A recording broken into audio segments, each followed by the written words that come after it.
𝐂𝐞𝐬𝐭𝐫𝐿 Double honors to the apostles of the great millstone. Peace and salutations to all the 𝐾𝐞𝐬𝐭𝐫𝐮𝐜 out there pushing this word in truth and sincerity.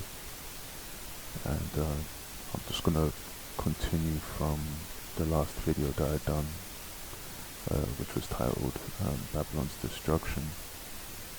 And I'm going to just read out of the scriptures which I've laid out and just continue from there. So I'm going to jump straight into Revelation 17.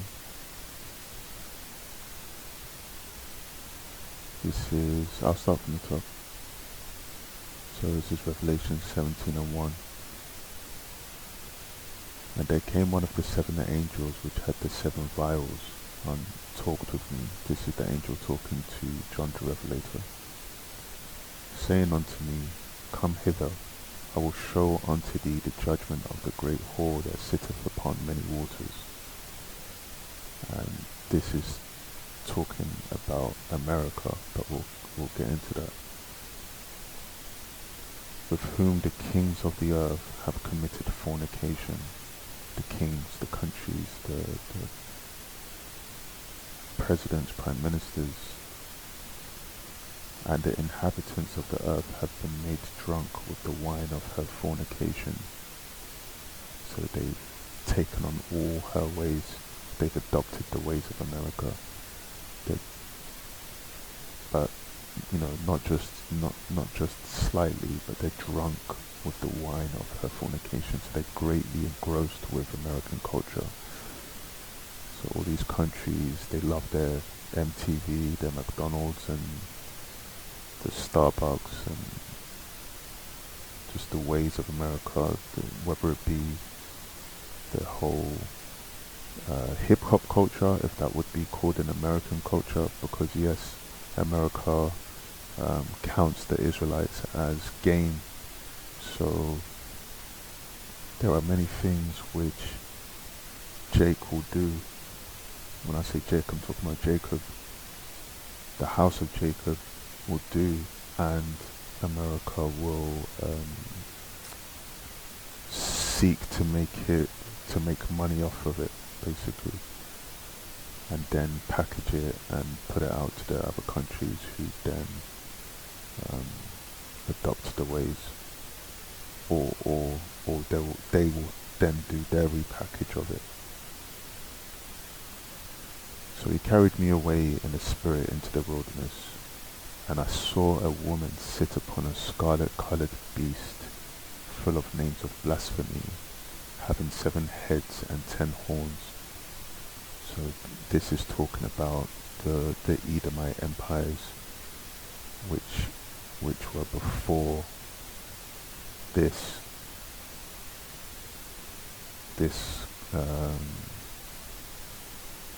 whore. So the seven heads and 10 horns. So the 7 heads represent the empires before, that have come and gone before this time, and that would be the Greece, Rome, Germain Major, Germain Minor, France, Spain, England, or the British Empire. So that would be the 7 heads, and the 10 horns represents the NATO system, because it was founded with 10. Well, it says 12, but really it's 10 islands being part of England, so that's 1, and Spain really being part of Portugal, so they are 1. So 7 heads and 10 horns. 10 horns, that those are the founding nations of NATO. NATO was founded on 10 countries. And the woman was arrayed in purple and scarlet colour, and decked with gold and precious stones and pearls. So, America in its heyday was very comely to look on. by the other nations. Everyone, let's go back to like the 80s, 70s. You can even go to the early 90s. How America was seen. How America. Let's go to. You know what? Let's just put it into. Let's visually. Yep. There we go.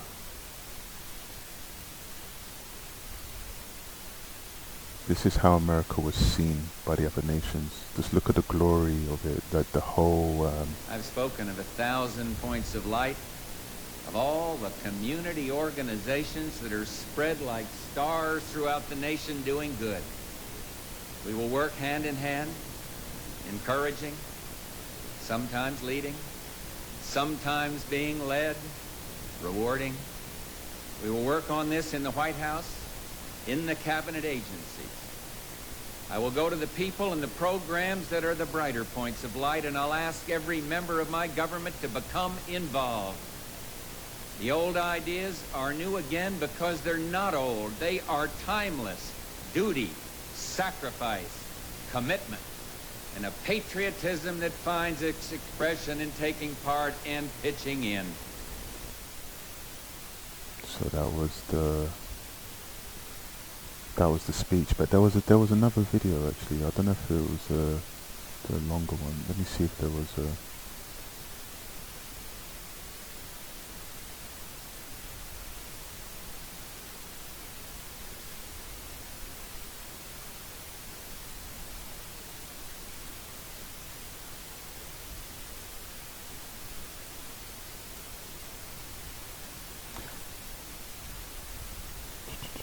Let's see. Let's try this one.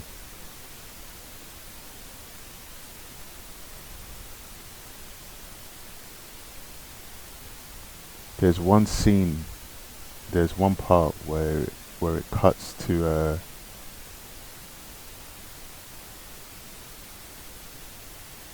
look at this Jake. Can you see Look, by the dawn? And the woman was arrayed in purple and scarlet color, and decked with gold and precious stones and pearls, having a golden cup in her hand full of abominations and filthiness of her fornication. And upon her forehead was a name written, Mystery Babylon the Great, the mother of harlots and abominations of the earth. So, upon her forehead was written a name, Mystery Babylon. So we know it's not ancient Babylon or Iraq today. We know it's not that because it's a mystery. So, the mother of harlots and abominations of the earth. So who would you think that would be? The mother of harlots. And I saw the woman drunken with the blood of the saints. Here's another clue. Who are the saints? The Israelites. So who has massacred the Israelites in great number? Let's start with the tribe of Gad. The tribe of Gad are known as the North American Indians today. So, drunk with the blood of the saints, that's just one tribe. Then you've got the tribe of Levi, Benjamin, and Judah, which would be the dark nations who you refer to as black people today, even though we're not black, but let's just say, for edification's sake. So, drunk with their blood as well. And then you've got the other Latin tribes, and so drunk with the blood of the saints and with the blood of the martyrs of 𝐩𝐿. So they've killed the prophets. Who killed the prophets? The Romans. Some of our people had hand in that. But drunk with the blood of the saints and with the blood of the martyrs of 𝐩𝐿. And when I saw her, I wondered with great admiration. So John the Revelator is kind of perplexed at what he's seeing, this great nation, the 1,000 points of light, You know, all the singing, the raising the flag, and the salutes, and the rifles going off. You know, flag at half-mast if one passes away. And the angel said unto me, Wherefore didst thou marvel? So why are you so what are you so surprised about? Look, I will tell thee the mystery of the woman and of the beast that carrieth her, which have the 7 heads and the 10 horns. Let's go. The beast that thou sawest was and is not. Was and is not. So was an empire, then it goes through a period of not being an empire, but then, and shall ascend out of the bottomless pit. But then, and go into perdition. So it's winning, then it's losing, then it's winning. Let's go back, so, and then it's losing. So what is going on? So that's the empires, that's the previous empires, that's the was. The previous 7 empires is the was, with the last one being really the British Empire. And is not. See, that is that period of, let's say, from the year 500 to around 1400, like 400 to around 1500, or at least the 15th century, where those years were called the Dark Ages. That was when the Edomites had no empire, and the dark races, the so-called black people, inhabited Europe, were ruling Europe. You can do your research on that. That would have to be another lesson, but that is when they, and is not, and shall ascend out of the bottomless pit. Ascending out of the bottomless pit, that is come about through, really, from the 14th century up until now. It's continued, but ascending out of the bottomless pit, that was really the 1500s. That was the Renaissance period. Renaissance meaning rebirth in the Latin. That was when the Edomites regained power and began putting their image up. So they represented themselves as Yahushua, changed the name to Jesus, just professed themselves as the like archangels. Really, they represented themselves as the Most High. Defaced many images, hid a lot of art. There's a lot of art hidden at the bottom of the Vatican.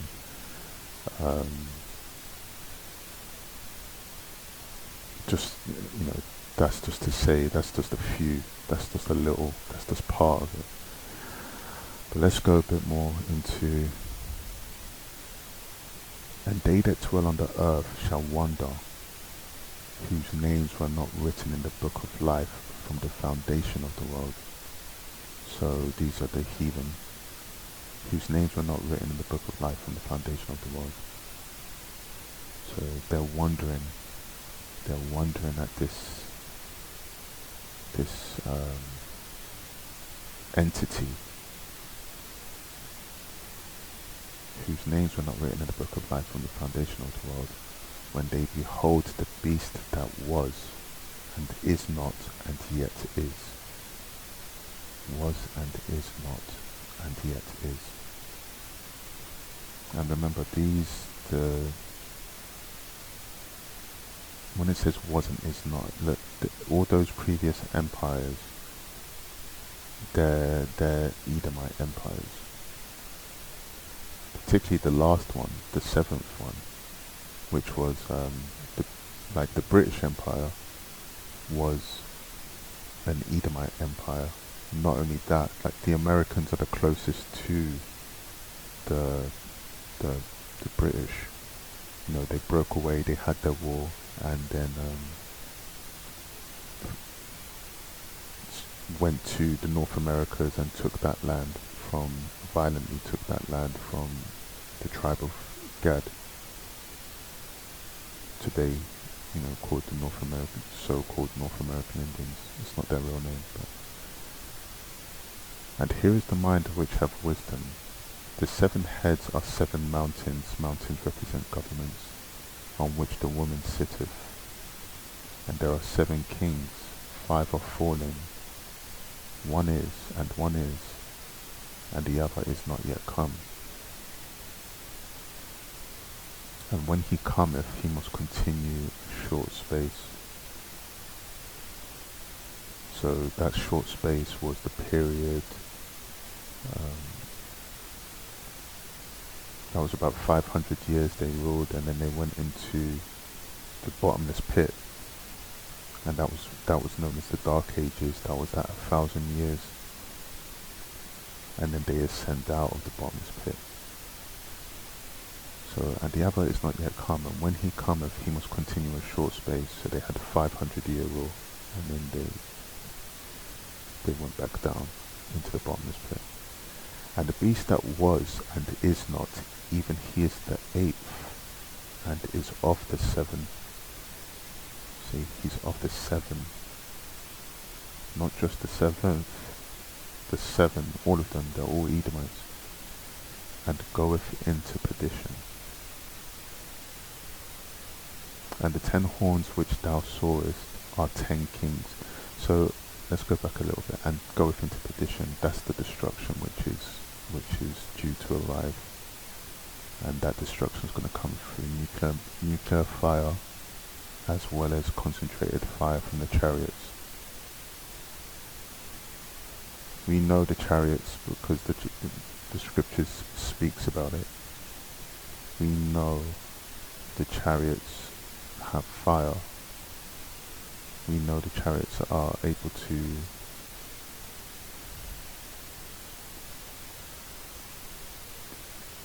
dish out or deliver concentrated fire. I'm sure there's other weapons though. This is why I'm just kind of, you know, there are other, but that's the speculation. I'm not going to get into that. But to fly in that manner, the manner that the chariots do, in comparison to say like an F-16 or an F-18, you can only imagine. So let's continue. And the beast that was and is not, even he is the 8th, and is of the 7, and goeth into perdition, destruction. And the 10 horns which thou sawest are 10 kings. This is NATO, the 10 horns, which have received no kingdom as yet, but receive power as kings. 1 hour with the beast.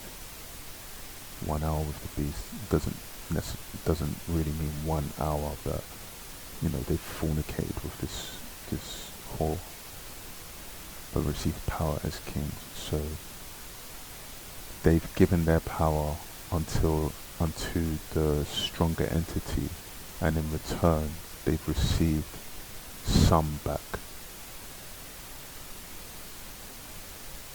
These have one mind, and shall give their power and strength unto the beast.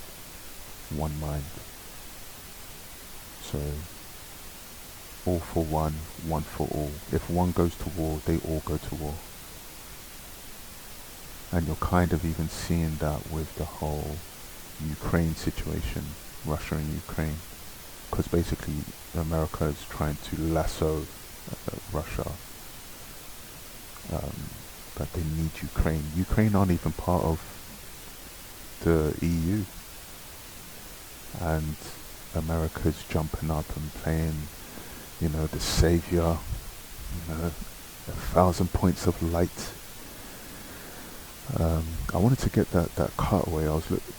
After that speech, the version that I saw, there was a cutaway, and then you see members of the crowd, and you know, it had the whole production quality, and they had like small flags, you know, those small flags. They were waving the small flags, and there was like glitter in the crowd, in the crowds and everything. But that was what I was trying to say with the whole, you know, pearls, because you know when it speaks about what is it? And the woman was arrayed in purple and scarlet colour, and decked with gold and precious stones and pearls, having a golden cup in a hand full of abominations and filthiness of her fornication. Do you see that? Isn't that profound? Look. And the woman was arrayed in purple and scarlet colour, because purple is known to be a royal colour, and decked with gold and precious stones and pearls. Alright, great. So tell me more. Having a golden cup of what? In her hand, of what? Full of abominations and filthiness of her fornication. Do you see that ending?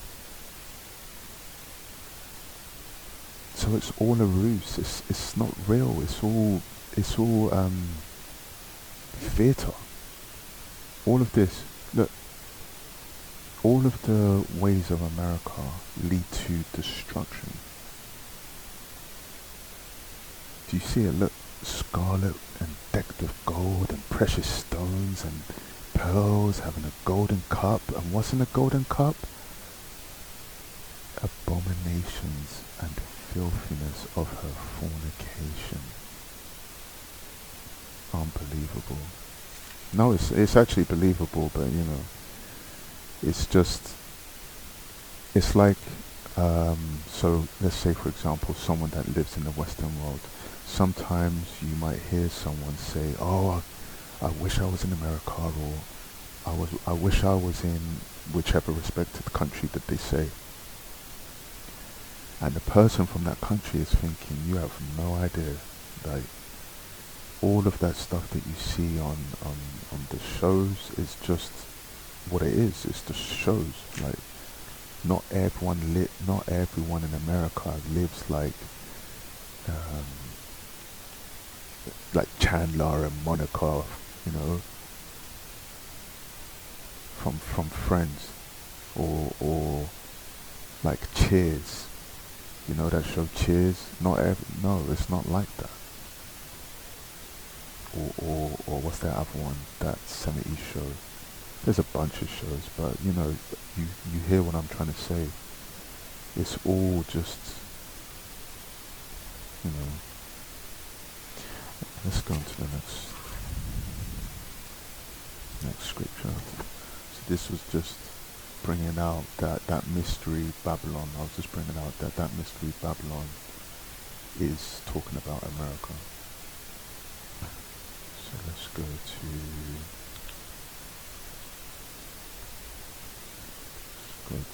Mark.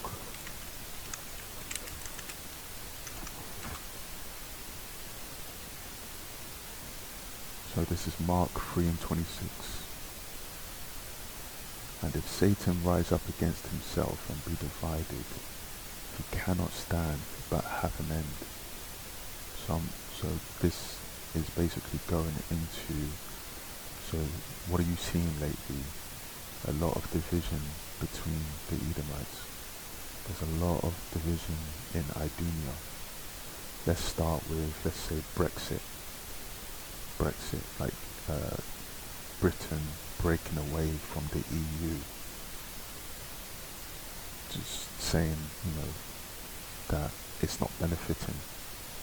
So deciding to break away. It was an ongoing thing, but Britain did finally break away from the EU. So whereas before, if you were an EU member, anyone from another EU member, compatriot can travel to your country and stay there indefinitely. So I think Britain just saw that as kind of, they weren't benefiting much from it, or not enough from it. I believe that's what their reasoning was, that they weren't benefiting enough from it, so they decided to leave.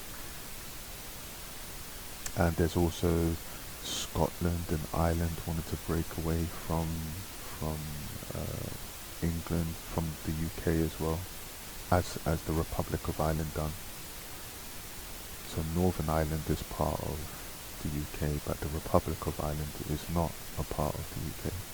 So Scotland and Wales, I believe Scotland and Northern Ireland are trying to do the same thing, want to do the same thing, which might be a bit more difficult than Britain breaking away from the EU. And then you've also got Polexit. So that's Poland wanting to break away from the EU also. See, you've got a lot of people from Belarus who are just next door to Poland, trying to get into Poland, which is kind of ironic because Poland, in great numbers, they were kind of a part of the whole EU system, and I know that there was a lot of Polish people that would travel to England to work. But nevertheless, it's a very divided situation. It's a very divided time of the Edomites, like no other. Like you might have, look at Edward Snowden, the situation with Edward Snowden, WikiLeaks, John Todd, all of these names. You're having like valuable documents left at bus stops. Whistleblowers, they call them. Let's look up the definition of whistleblower.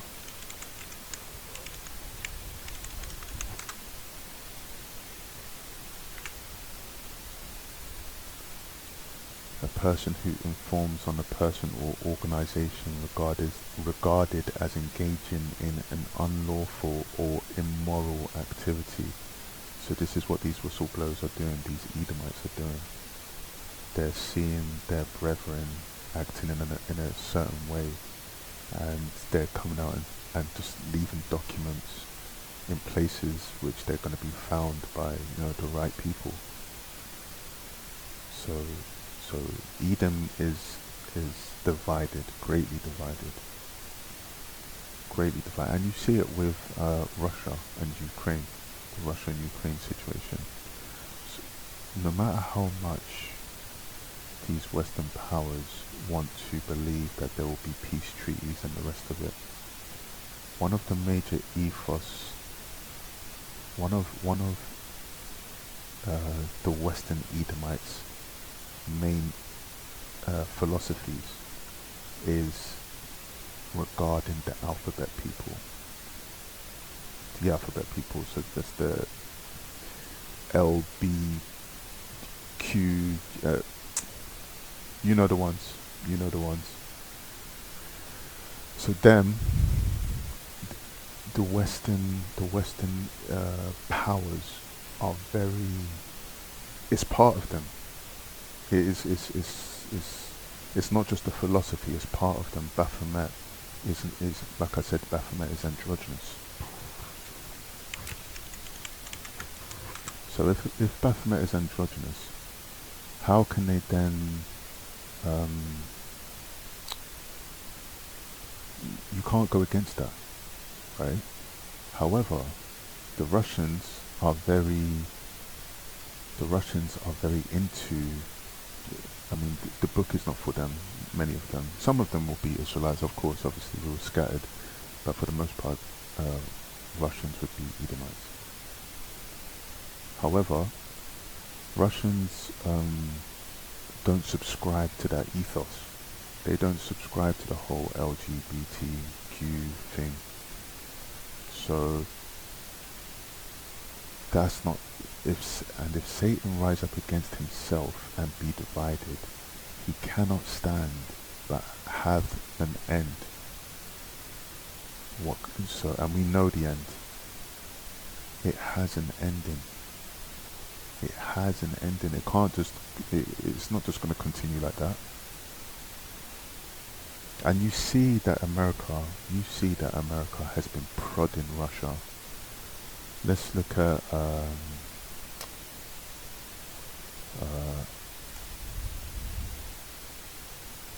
Well, I'll just say it. Look,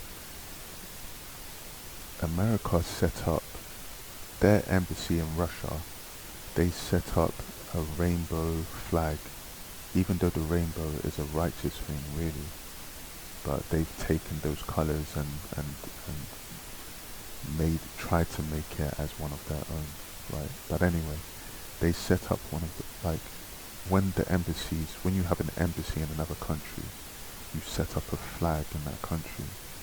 So America's flag, I'm not sure if it's still there, but their flag was the rainbow colored flag, the rainbow colored flag of the LGBTQ.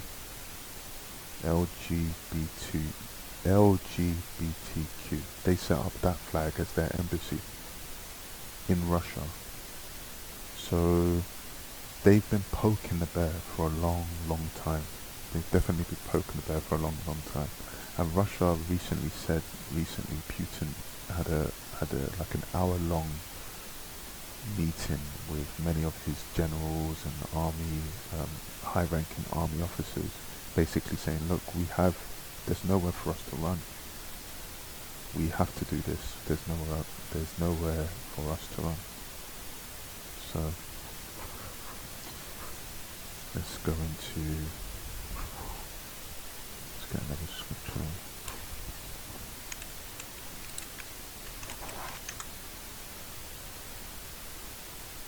This is Job 18 and 12.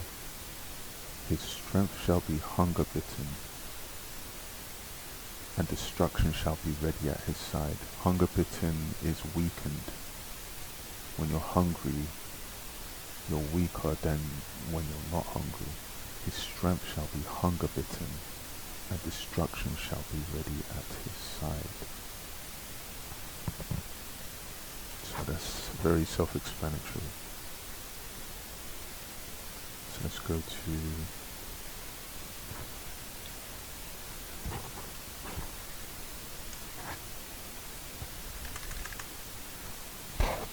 I'm going to go to Revelations, and I'm going to speak about the mark, because whilst this is all going on, whilst this prelude to the war, I mean, it's already really started, but in skirmishes and such. But whilst this goes on, this prelude,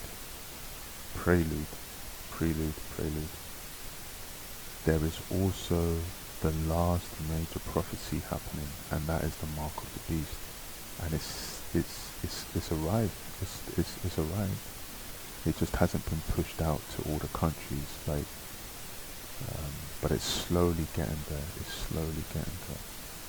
Such as the way with the whole pandemic situation. You remember, it was one country, then it was another country, then it was another country, and then just spread like wildfire. Well, this is what is going to happen with the mark of the beast. But let's get that.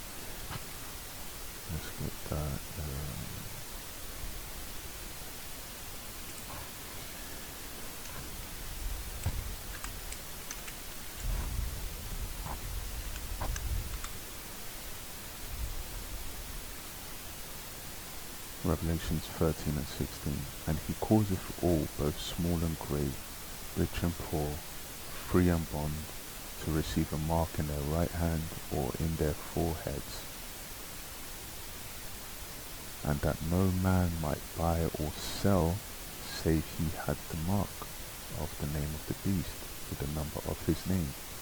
Here is wisdom.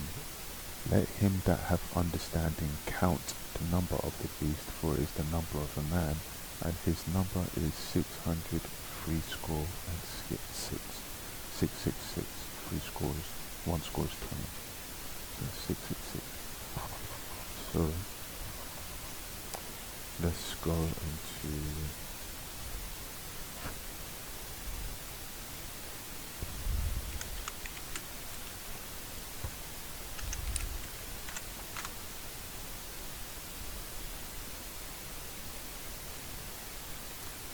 go to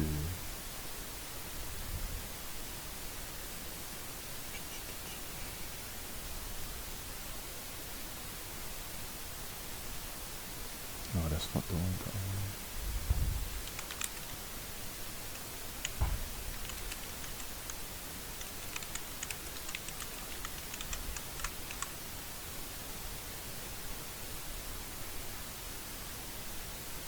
So that's Revelations 14 and 9.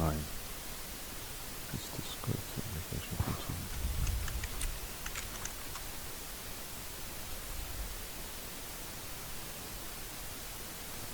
So this is Revelation 14 and 9.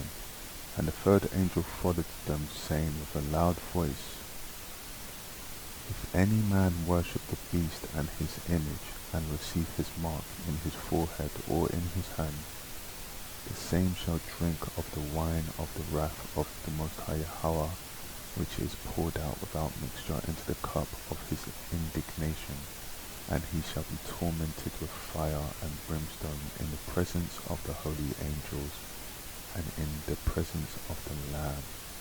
Who is the Lamb? Yahushua. So to get that mark, you make yourself an enemy with the highest power. So let's have a look and see what it looks like to get the mark. Let's go to let's look at this. And this is from 2019.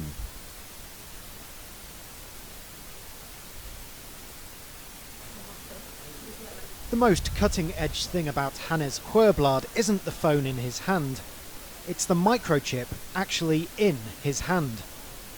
The tiny implant is the latest advance in a biohacking technology that is steadily becoming a part of normal life in Sweden. We have created a new implant, which is not a chip, it's a full device where you can add different lights, different vibration, different functions. Sweden is a very tech-literate society. And I think this is the main explanation, really, why a lot of Swedes are adopting chip implants. So he said that Sweden is a very tech-literate society. So this is why Sweden is adopting it. The real reason is that Sweden is just a testing ground. They just decided, they just spun the map around and just stopped in Sweden and said, alright, let's just try it on them first. It's nothing to do with tech literacy. They may be tech literate. Many other countries are tech literate as well, but let's continue. Swedes haven't been shy about upgrading themselves with the new... It's like he's saying that everyone else is just archaic. Everyone else is just grunting in the caves. But Sweden is, they're tech literate, they're savvy. Anyway. New version. Thousands already have microchip implants that they use in their daily lives, waving their hand to gain entrance to the gym, confirm their ID or make payments. A short moment of pain not putting them off becoming part Swede, part machine. This event is an implant party, simply where ordinary... Do you hear that? These are the kind of things where you have to market. There's a scripture where it says, mark the man that causes division. That is going into, that's speaking about us. That's speaking about our brethren, that Israelites that cause trouble between other Israelites. But use that philosophy and apply it to the wording of Esau, because remember, he hid his wickedness underneath his tongue, though it be sweet in his mouth. He hid his wickedness underneath his tongue. So there are certain things which can get sometimes lost in translation, or they can just get lost in the muddle of other not so powerful statements or wording. But he just said, This event is an implant party. this event is an implant party. Remember, it only takes but a second, and then you're an enemy of the Most High Power. Continue. Simply where ordinary people can show up. Ordinary people. Remember, Sweden is tech literate. It's remember, it's forked. He speaks with a fork. So Sweden is tech literate. So he's basically saying you're not tech literate. You're behind. Implant party. It's fun.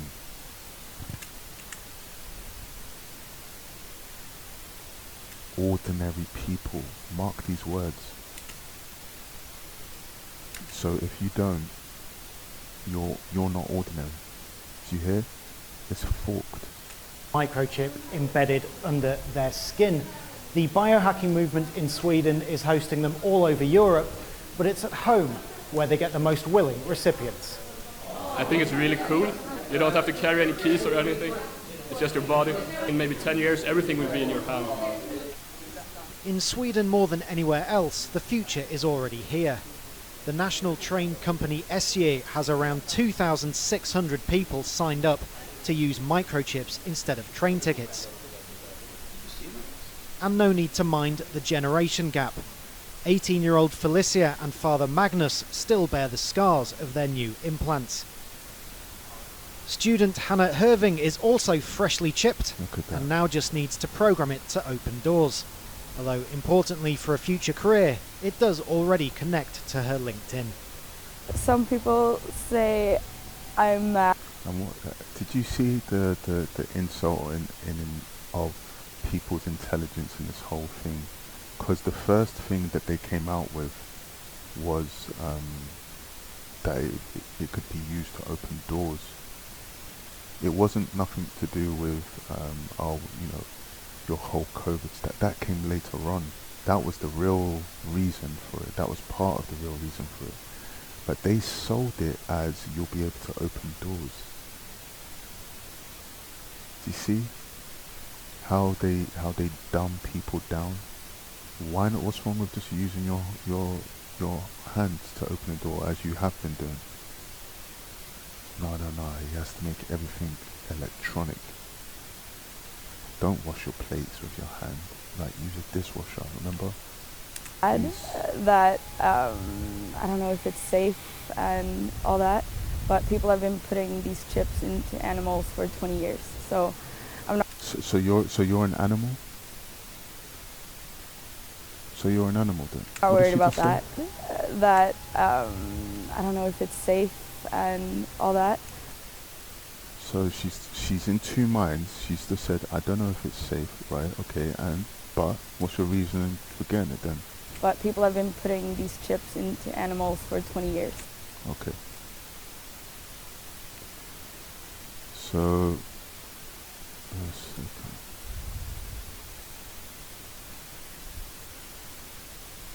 see, this is more recent. This was uploaded today actually. Look at the music. Do you see the music? Upbeat music. Cafe. As small as a grain of rice, so it doesn't hurt, you know. Mark these things. Look at that. Greenery. He's happy, he's pumping his fist.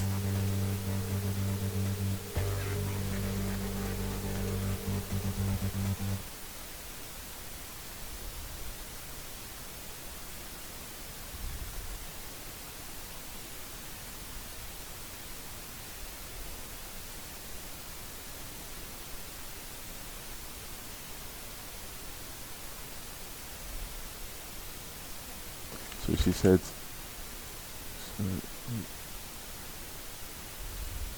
what did she say?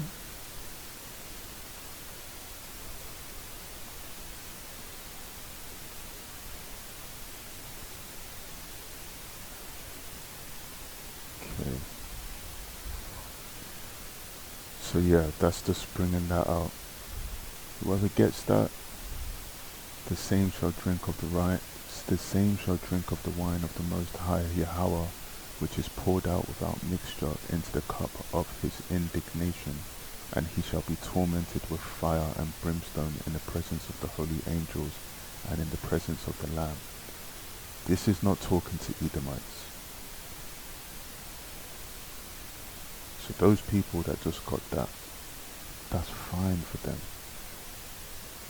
If they want to eat bloody steaks, that's fine. If they want to have steak tartare, that's fine. You are not, stop, to the Israelites, anyone that this is to the Israelites. You are not the same people, right? So you have different rules. I know they try to say, when it suits them, they like to say that everyone is the same, which is clearly ridiculous. Everyone is clearly not the same. There's clearly nations. There's clearly big differences between nations. Mexican, like so-called Mexicans,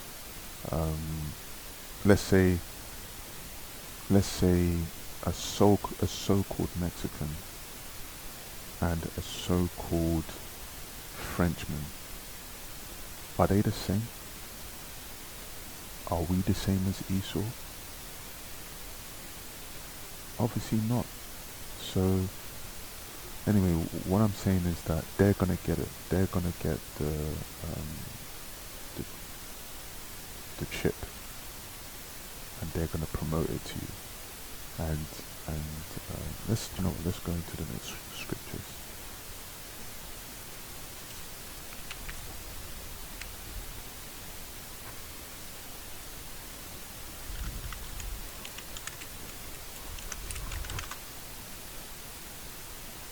Ephesians 6 and 11.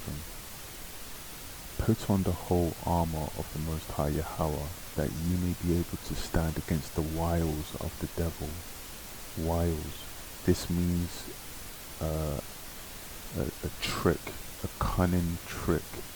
This means cunning trickery. Be able to stand against cunning trickery for evil gain. Cunning trickery for evil gain. This is what wiles means. Put on the whole armor of the Most High, that ye may be able to stand against the cunning, evil, wicked trickery of the devil. Devil means deceiver. Cunning, evil, wicked trickery of the deceiver. Put on the whole armor. What is the armor? These scriptures are the armor. Knowledge of these scriptures is the armor. And it's stronger than any two-edged. Let's get that. It's stronger than any two-edged sword.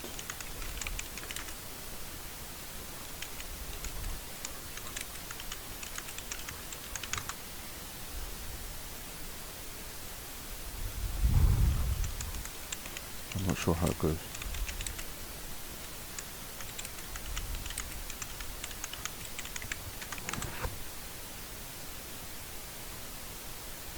So this is Hebrews 4 and 12. The word of the Most High is quick and powerful and sharper than any two-edged sword, piercing even to dividing asunder of soul and spirit, and of the joints and marrow, and is a discerner of the thoughts and intents of the heart. Listen to that last part. So basically, this word can really do damage to people, but also on a spiritual aspect, it is a discerner of the thoughts and intents of the heart. So you can, knowledge of the scripture grants you a superpower, and that superpower is being able to discern the thoughts and intents of the heart of, let's say, like an Edomite. It's we know that he's wicked, but there are certain instances where it might be more difficult to discern, or okay, what is this Edomite's intention? Look at this. and is a discerner of the thoughts and intents of the heart. That is what this knowledge, that is what the armor grants you. Ephesians 6:11, put on the whole armor. Remember, it's piercing, it's, you can, it's piercing. This word can really cut people, but also it grants you the ability to know what is going on. It gives you awareness. Put on the whole armor of the Most High, that you may be able to stand against the cunning, evil, wicked trickery of the deceiver. Let's go to the next scripture.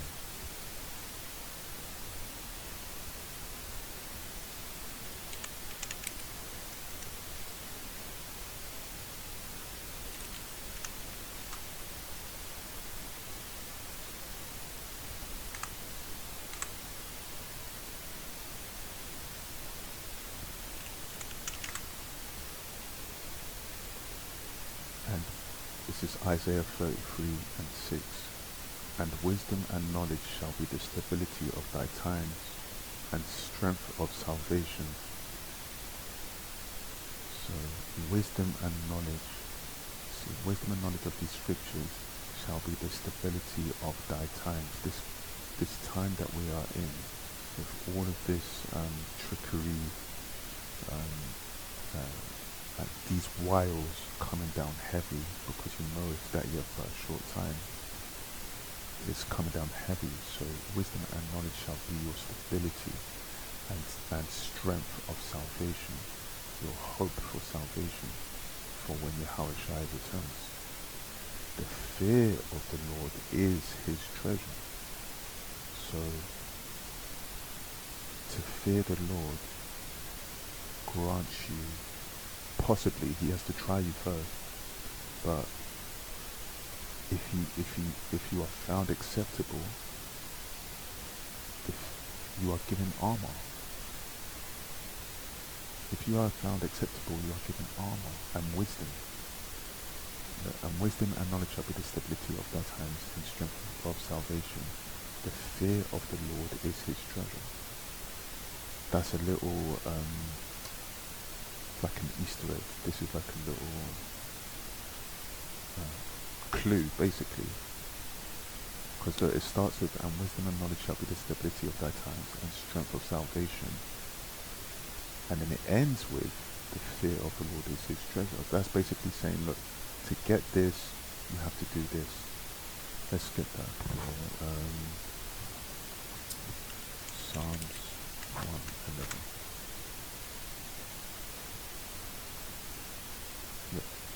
The fear of the Lord is the beginning of wisdom.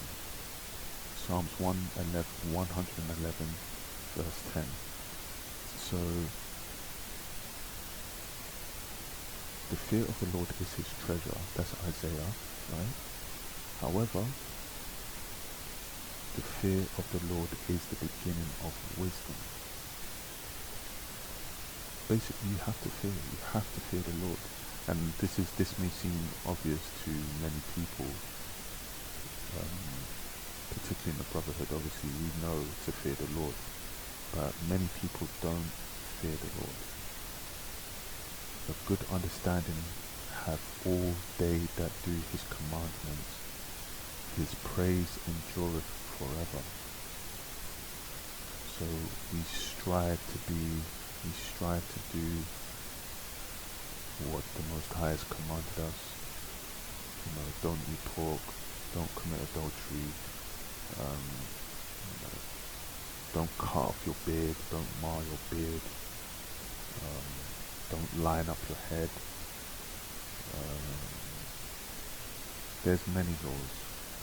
Don't eat crustaceans and all this mad seafood. Fish, yes, we are granted to eat fish, but we're not granted to. Go to Leviticus. Leviticus will basically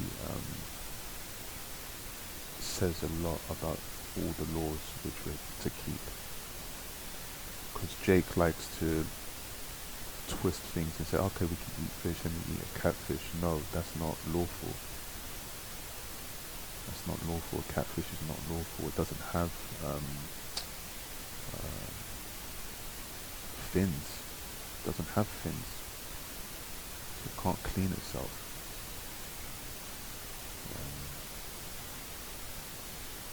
I don't even believe it has. Does it have gills? I don't believe the catfish has gills. So where's that waste going then? You know,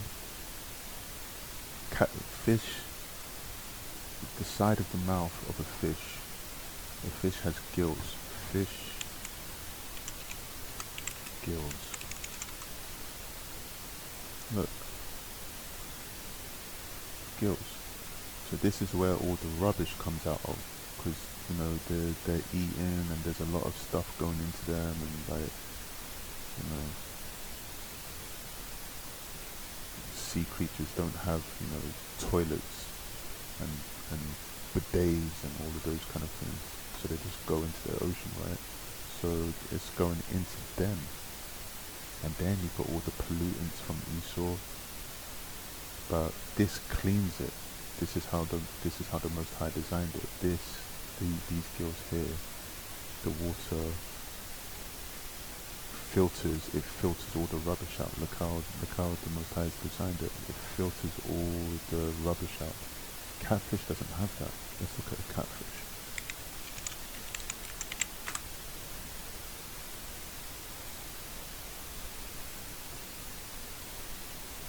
A catfish does seem to have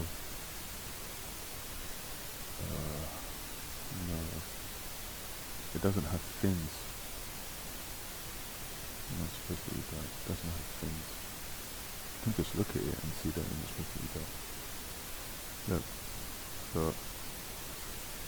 you have to fear the Lord, and you do that by trying to keep His commandments by the best of our ability. Obviously, we can't do it fully because there are certain commandments that in this captivity we just can't do. You can't do that. I know a lot of some brothers like to go like act like they're all holy and say that they can keep all the commandments, but that they don't keep all the commandments. There's over 600 commandments. They're not keeping all of them. They are not keeping all of them. Those 𝐃𝐞𝐬𝐭𝐫𝐿, they're not keeping all of the commandments. So, let's go to the next scripture. Go to Sirach 2. 𝐃𝐞𝐬𝐭𝐫𝐿.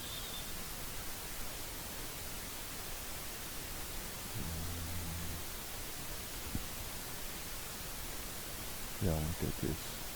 Sirach 2:1, or 𝐃𝐞𝐬𝐭𝐫𝐿 2:1. My son, if thou come to serve the Lord, prepare thy soul for temptation.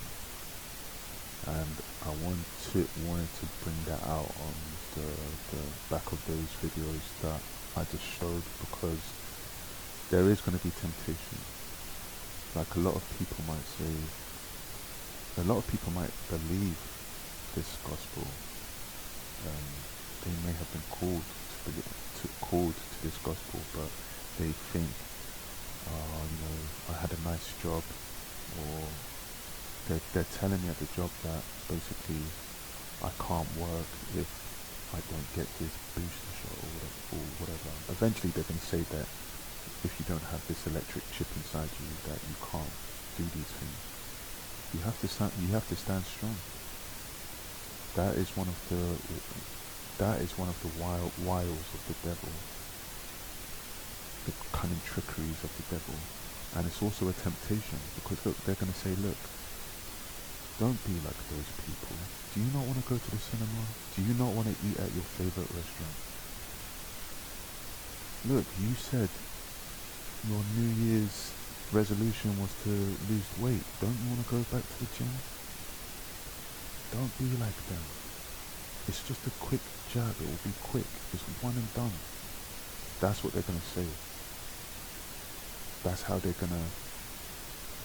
you saw, they done it. Did they not do that with the... You saw it. You've seen it already with this whole booster shots. They were offering donuts. What was it? Look at this guy.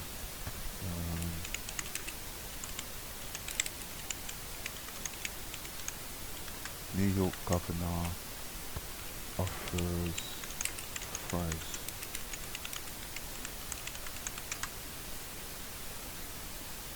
So they're gonna tempt you. Just don't be an idiot. That's all.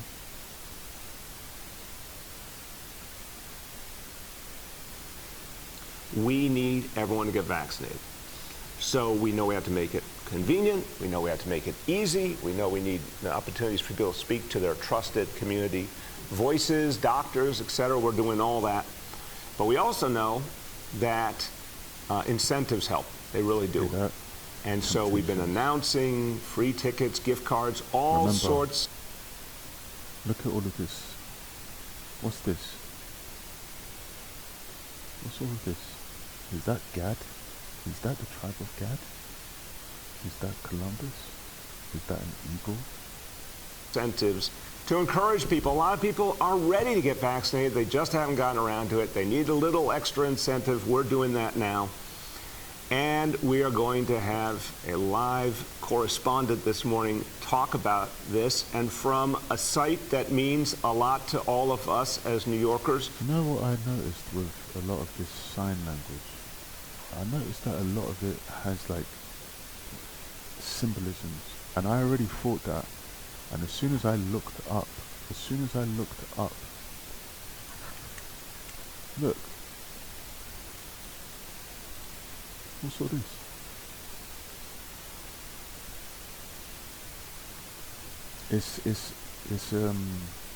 It's a great thing to be able to have people that aren't able to hear communicate with others, like Braille for people that can't see. But sometimes you look at the symbols with the people doing sign language, and then you think to yourself, who created the like these symbols? Because you see like a lot of like basically like Baphomet, kind of like throwing up the sixes. But anyway, I digress. It might look different to someone else, but that's what I just caught from the corner of my eye.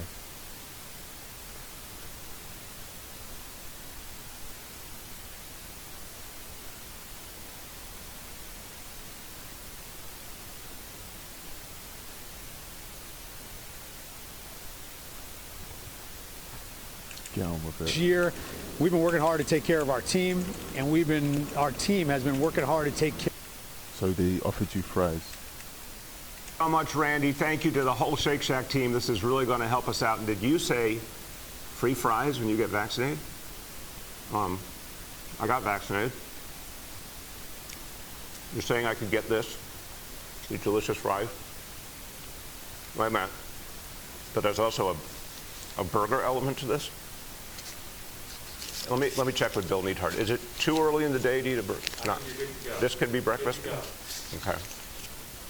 I want you to look at this and think about, again, some people love hamburgers, some don't. Really want to respect all ways of life. But if this is appealing to you, just think of this when you think of vaccination.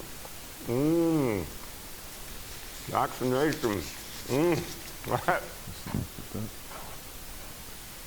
So he's just mocking. It's really like an insult on the intelligence of the masses, really. But to some degree, I don't blame them, because a lot of people do act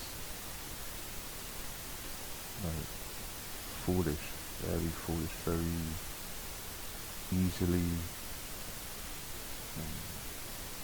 beguiled. Is that the word? Beguiled. Yeah, so many people are easily beguiled, so I'm not surprised he's talking to the masses like they're kids. Do you want a burger? Do you want some chips? They also offered lap dances, so that's what they do.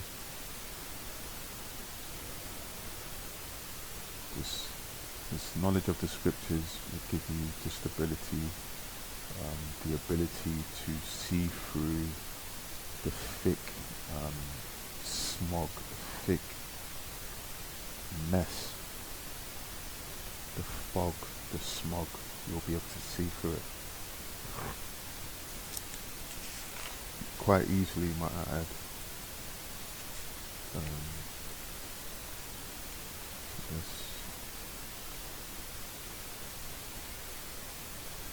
Let's go back to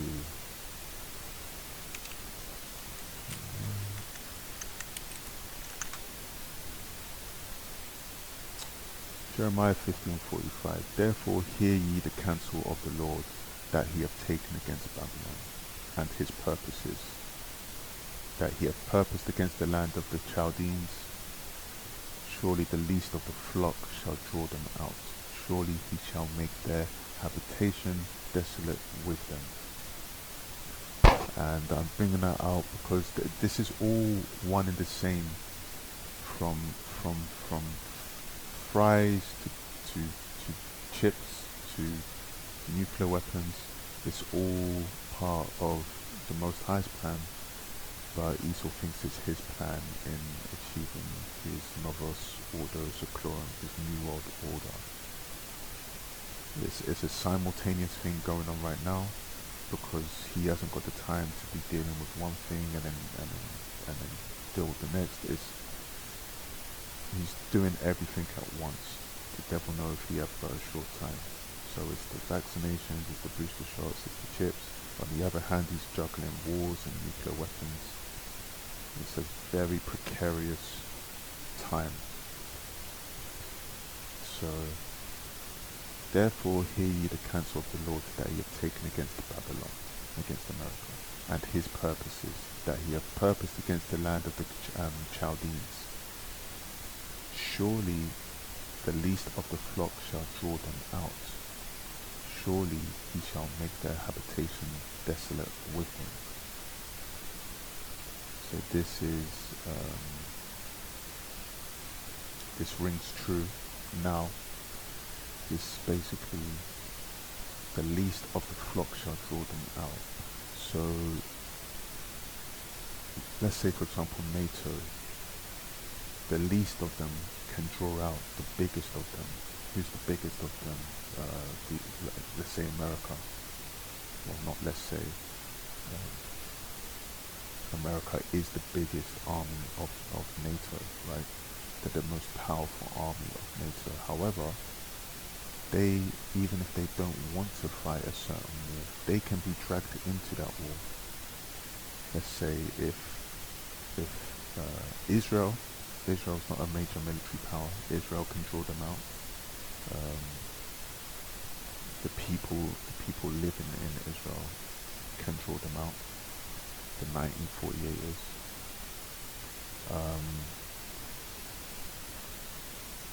You can have Ukraine. Ukraine can draw them out. Ukraine is the least of them.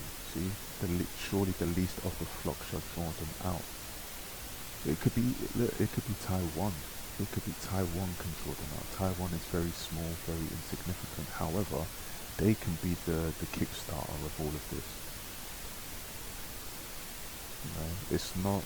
It's it may come about from an unexpected source. It may be one of the smaller countries that kicks everything off. So let's look at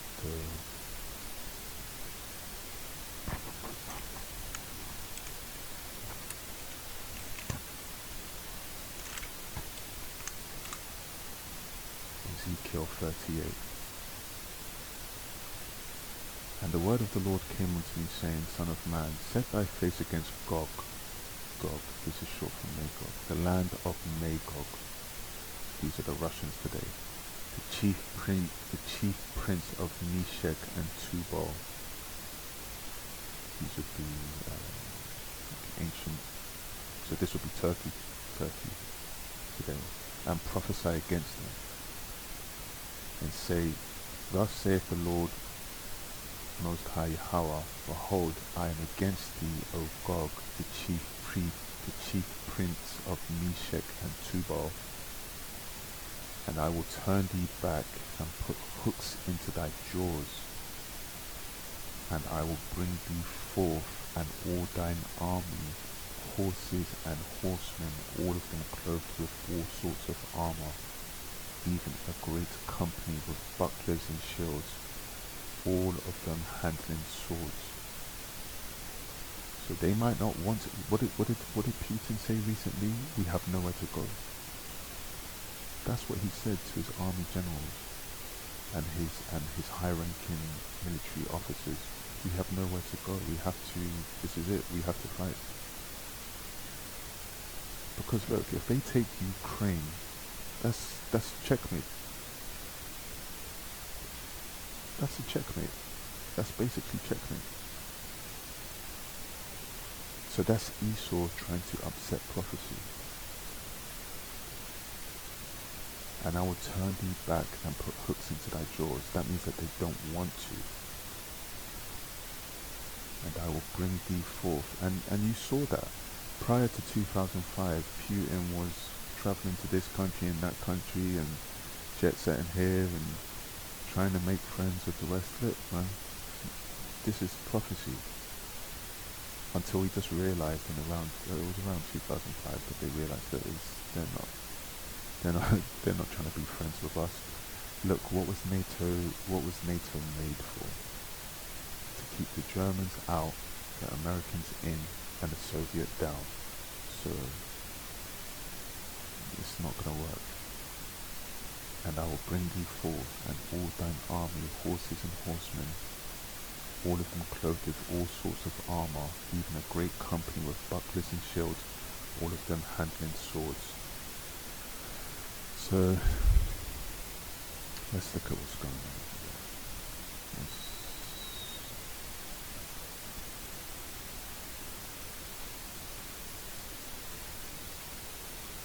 Let's go to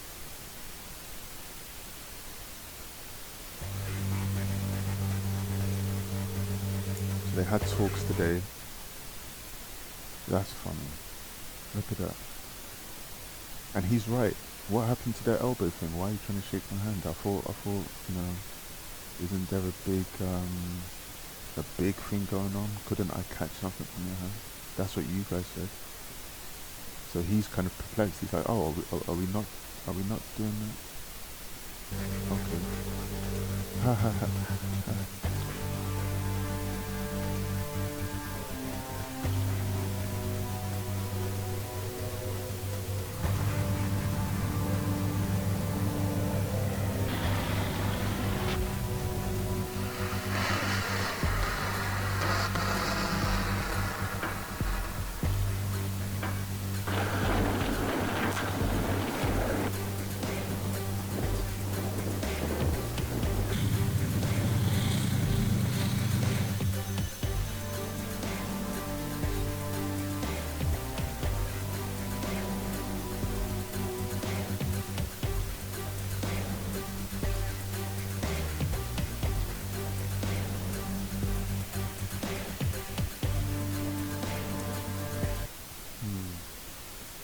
However, the top diplomats failed to reach any breakthrough, even as both sides agreed to hold further discussions to ease tensions.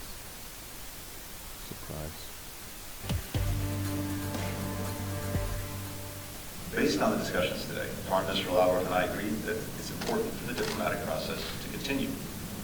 I told him that following the consultations that we'll have in the coming days with allies and partners, we anticipate that we will be able to share with Russia our concerns and ideas in more detail and in writing next week.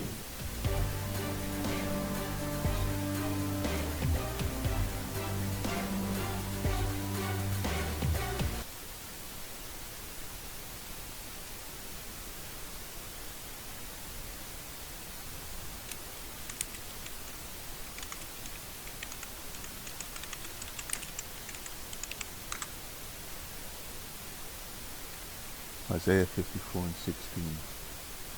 Behold, I have created the smith that bloweth the coals in the fire, and that bringeth forth an instrument for his work, and I have created the wafer to destroy. So those talks are going to continue to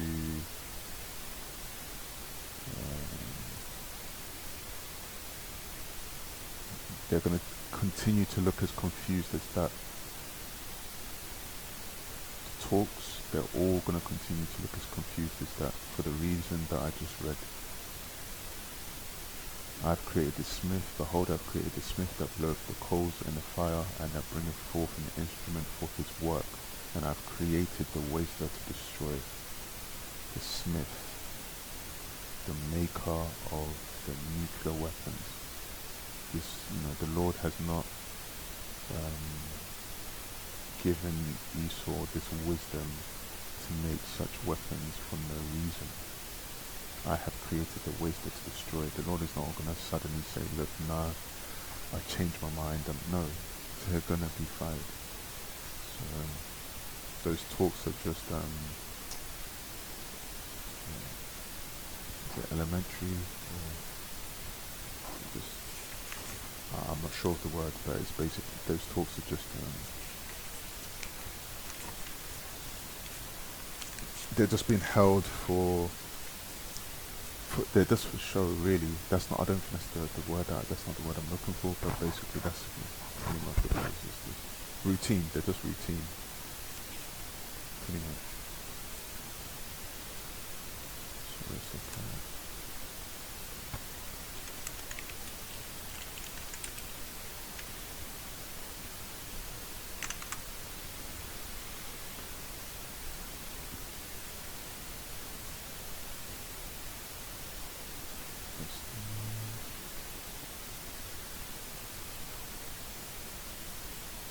Nope, that's the thing.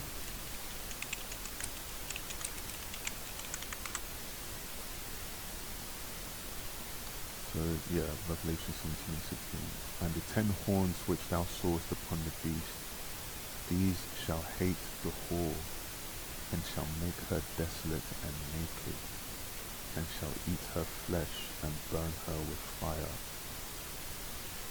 So the lover is eventually also going to look at Babylon in a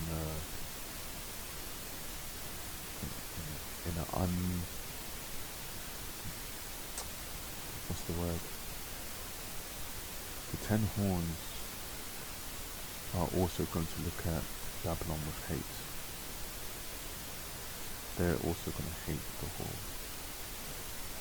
So it's not just Magog, it's not just Moab, it's Moab being China. The 10 horns are also going to hate the whore. They're going to be tired of their lover. Their lover has never really loved them anyway. That's how they're going to see it. Their lover never really loved them anyway. She's a whore. I mean, she's good. She's good at what she does, but she talks sweetly with them. She talks sweetly to each one. She talks sweetly to each one. Makes them feel special, like they're the only one for that moment. But deep down, the lover really, let's get down to it. The lover really knows. The lover really knows the game that the whore is playing.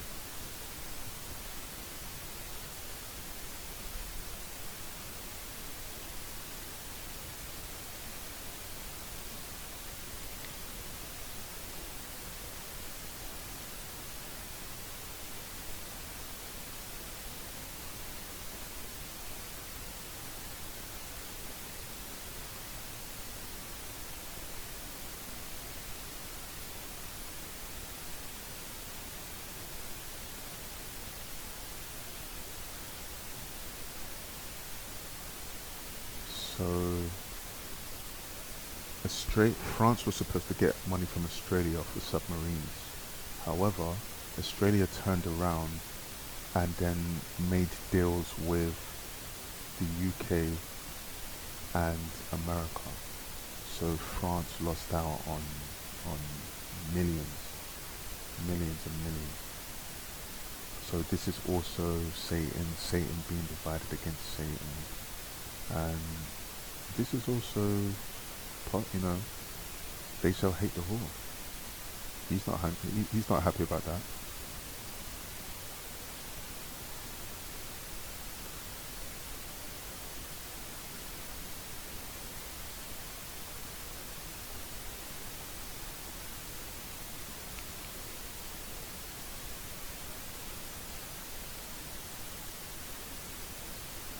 A stab in the back. Wow.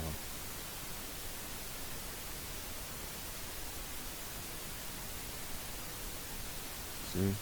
Satan being divided against Satan.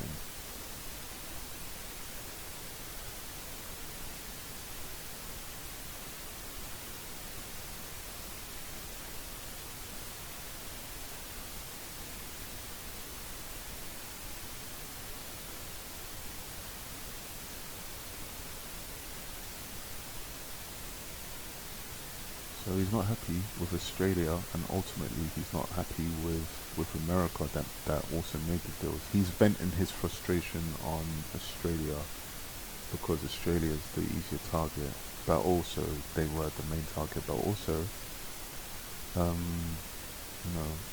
he must be angry at the UK and America also must be. But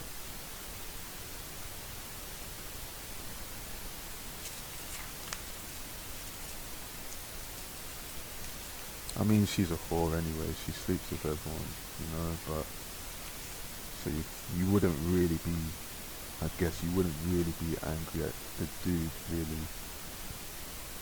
But they were knowing of it as well, though. It's not like France and England. It's not like America and England America and the UK didn't know that France had a deal. Would it not have been right to say, hey, can I deal with Australia?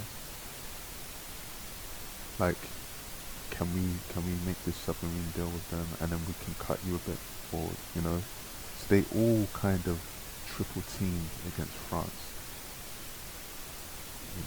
So they shall hate the whore. It won't just be the usual suspects which are going to fire nuclear missiles on America. There will be surprise cameos as well.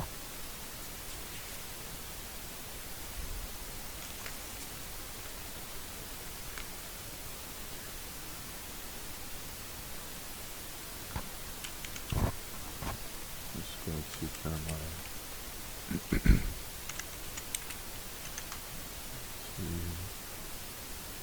This is Jeremiah 49:22. Behold, he shall come up and fly as the eagle, and spread his wings over Bozrah. And at that day shall the heart of the mighty men of Edom, so this is Idumea, Esau, be as the heart of a woman in her pangs. So a woman on her time of the month. That is how the heart of the mighty men of Edom are going to be. The most bravado ones. The ones with the tribal tattoos and the AR-15s. The ones. The heart of the mighty men of Edom be as the heart of a woman in her pangs. So it's going to be a great destruction.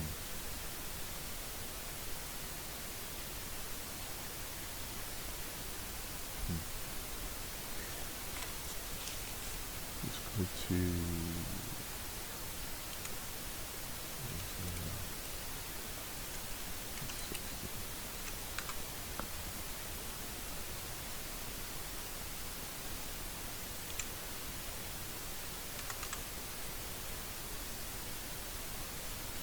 Isaiah 16:6. We have heard of the pride of Moab. This is China. He is very proud, even of his haughtiness, and his pride, and his wrath, but his lies shall not be so. So, he's waiting in the wings as well, thinking, okay, after this destruction, I will prep up my nation. No. Therefore shall Moab howl for Moab. Therefore shall Moab howl for Moab. So China's going to cry for China. Everyone shall howl for the foundations of 𝐾𝐞𝐬𝐭𝐫𝐮 shall you mourn. Surely they are stricken. So your foundations, Moab, are going to be destroyed. And you know how it goes. If the foundation is destroyed, then the whole structure is destroyed.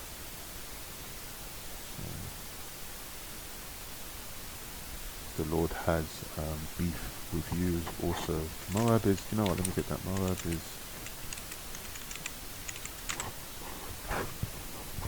Psalm 60 and 8. Moab is my wash pot.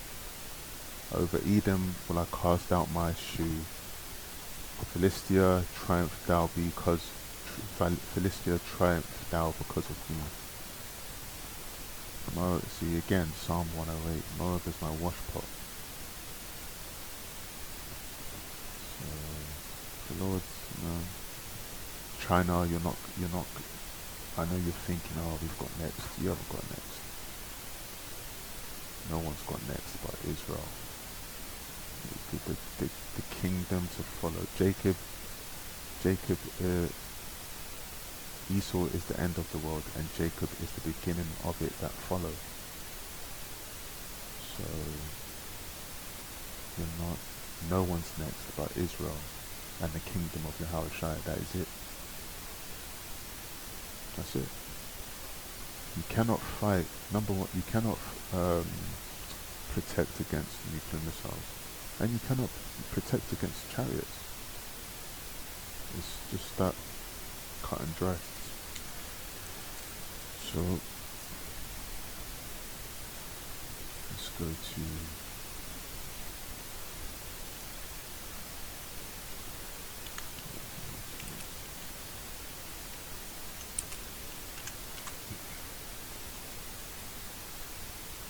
Revelations 18 and 17. For in 1 hour so great riches is come to naught, and every shipmaster, and all the company in ships and sailors, and as many as trade by sea, stood afar off, and cried when they saw the smoke of her burning. This is from the missiles, saying, what city is like unto this great city?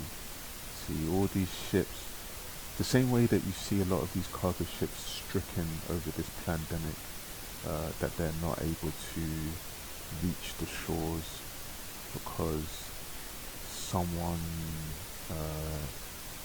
that was handling the cargo had, the 19, the thing, whatever. So all these ships are the same way that those ships are like that. That's how it's going to be after all of this destruction.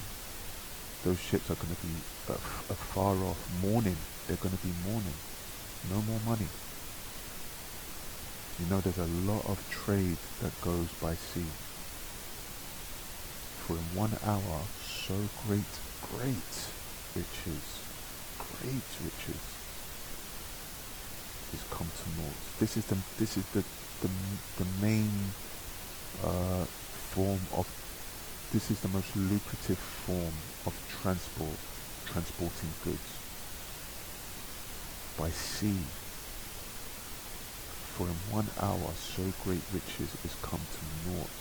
The destruction is not going to take long, even though that might be hard to fathom, because you might look out your window or go to a field or go to wherever, a high place in your city, and just look, and then all you can see is just habitation as far as your eye can see. But that's all going to be destroyed in an hour. That's how violent, how loud, how destructive these missiles are. It's hard to fathom for those that cannot see it. A carpet of flame. Just a carpet. A carpet of flame with nothing behind it but flame. So wherever it travels, there's nothing behind it. It was like it never was.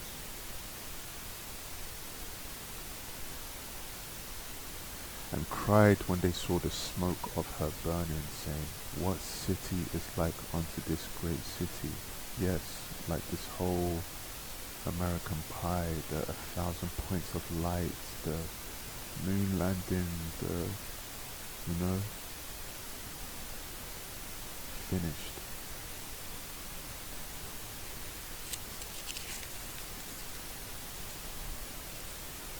Let's go to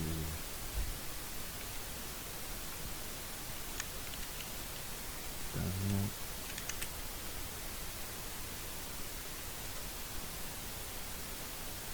Daniel 12:1. And at that time shall Michael stand up, the great prince which standeth for the children of thy people. Michael, he is the power. This is the strongest angel. There's a lot of power in this Michael, this name.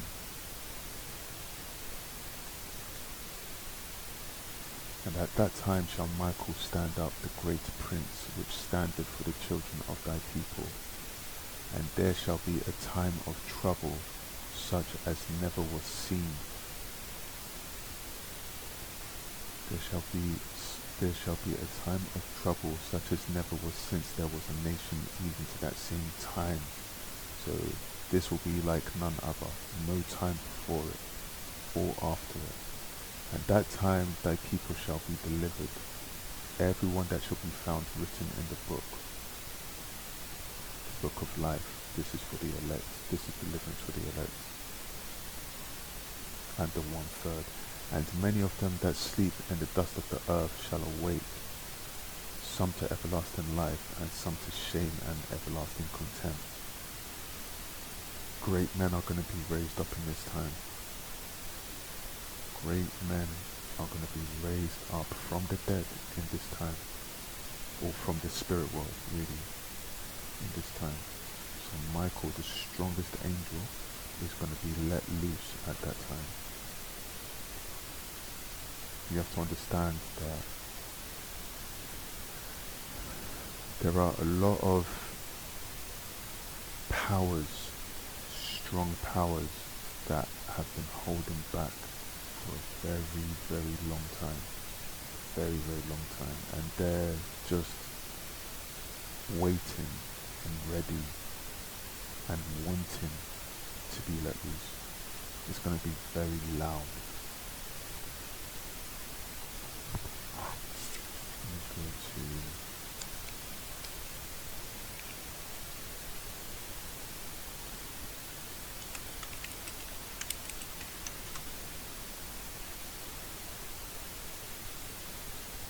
Revelations 9:13. And the 6th angel sounded, and I heard a voice from the 4 horns of the golden altar, which is before the Most High. Let's go to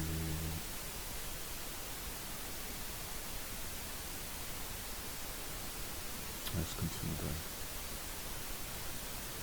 So Revelations 9:13. And the 6th angel sounded, and I heard a voice from the 4 horns of the golden altar, which is before the Most High. So, saying to the 6th angel, which had the trumpet, loose the 4 angels which are bound in the great river Euphrates.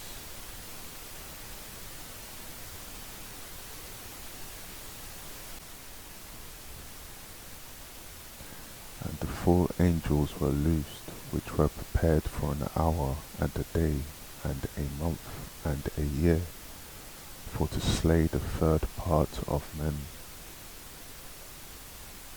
And the third part of men is referring to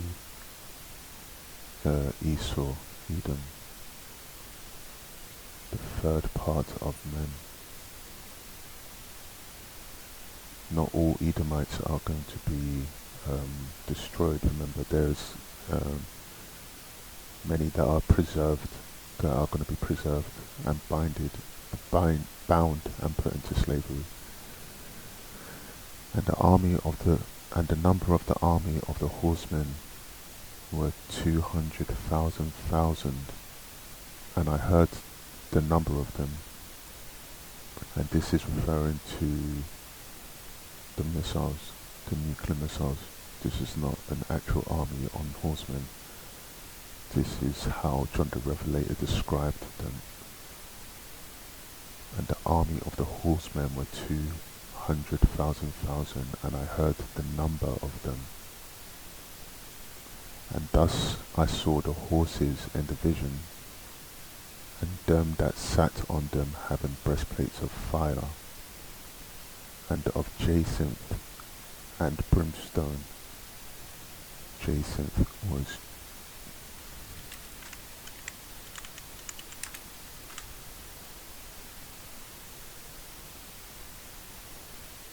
so they looked like that. And the number of the army, and thus I saw the horses in the vision, and them that sat on them having breastplates of fire. Breastplates of fire.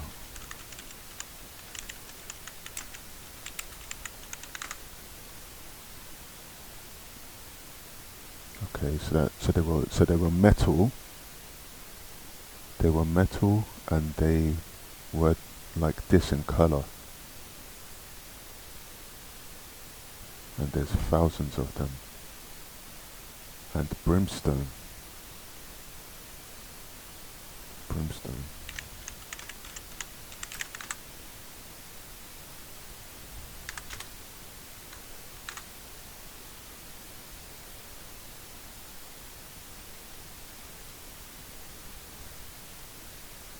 So they look like that. They look like that. And they were metal. And hot metal. And they were like this in color. And the heads of the horses were as the heads of lions.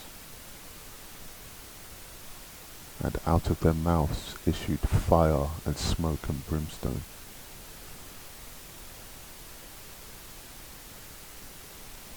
By these three there was the third part of men killed. This is the Edomites, many of the Edomites. By the fire and by the smoke and by the brimstone which issued out of their mouths. For their power is in their mouth. See, this is talking about the nuclear missiles. Like I said, the power is in the head of the missile. It's not the...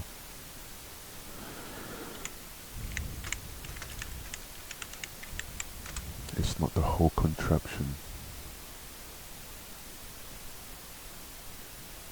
So the power is in this cone. See if I can zoom in. The power is in that. It's in this thing here. It's not this shaft. It's that. Because this splits into many. And this creates many, let's say, smaller, like atomic explosions, let's say. They're nuclear explosions, but to give an idea of what's going on. So this propeller system is propelling this across to the other side of the planet. And this is causing the damage. This is the lion. This is the breastplate of fire.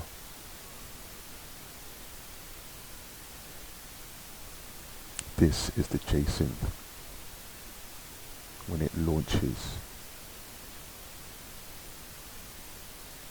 when it splits apart.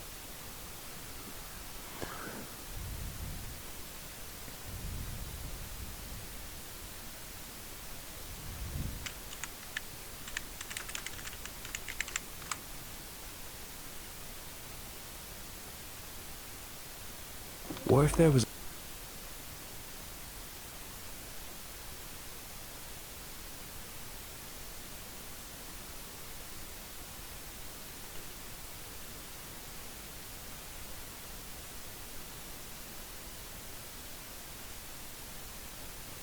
Item 127, missile suspension release. Item 128, launcher closure door open. Item 129, first stage ignition to missile.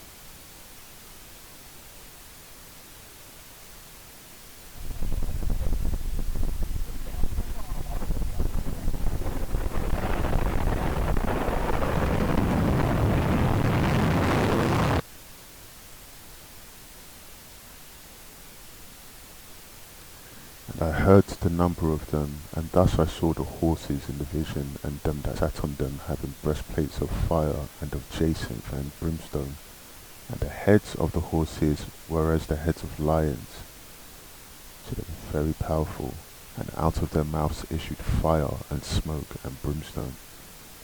But these three was the third part of men killed. By these three was the third part of men killed, by the fire and by the smoke and by the brimstone which issued out of their mouths. For their power is in their mouth, and in their tails, for their tails were like unto serpents. So this is how John the Revelator is describing it, a tail like a serpent.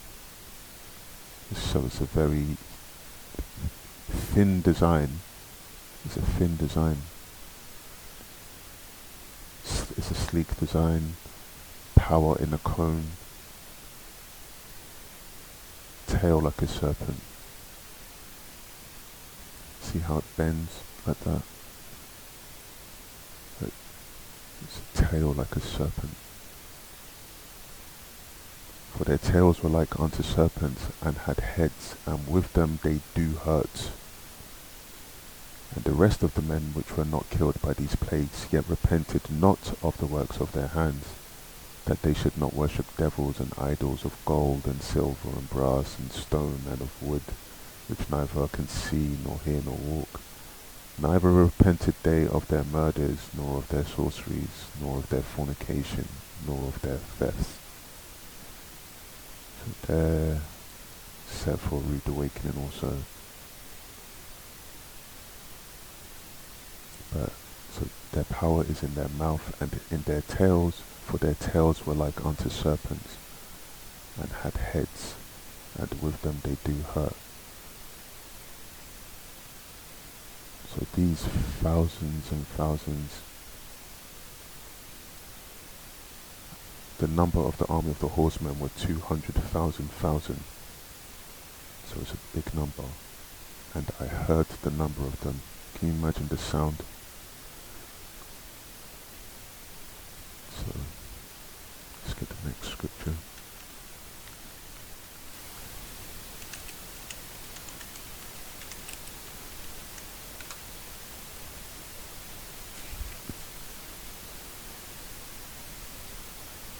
Second Peter 3:10. But the day of the Lord will come as a thief in the night, in the which the heavens shall pass away with a great noise, and the elements shall melt with fervent heat. It's going to be very hot. The earth also and the works that are therein shall be burned up. This world is not going anywhere. The world itself, the world itself, the planet itself will remain. This is just a cleansing. This is a serious spring cleaning with the harshest bleach. This is a cleansing. This is what it is. This is a cleansing of the land, because it's been thoroughly polluted. The heathen has thoroughly polluted the land. But the day of the Lord will come as a thief in the night, in the which the heavens shall pass away with a great noise, and the elements shall melt with fervent heat. The earth also and the works that are therein shall be burned up. And there are some real abominable works going on. in the light and out of the light, in the know and out of the know.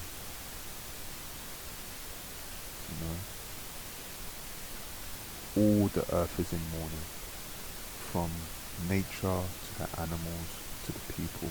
The earth is in a serious mourning. What is that scripture? When the wicked are in rule,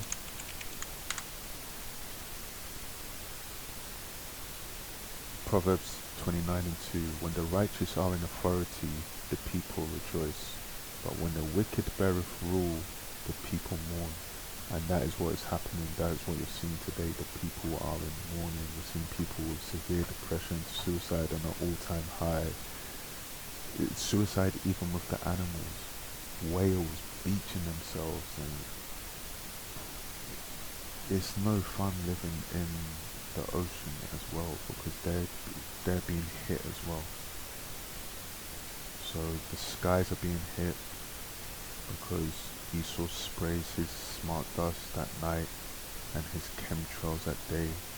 So the birds are getting it, the birds are getting sick and falling out of the sky. And then you've got the sea animals as well, which they're thick with oil and plastic,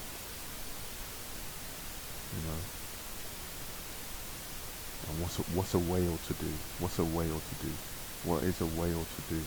Because how do they eat? Yes, they have filters, but come on, how much plastic and oil and debris, and the heavens as well, like littered with rubbish and human rubbish and human and satellites, human toys.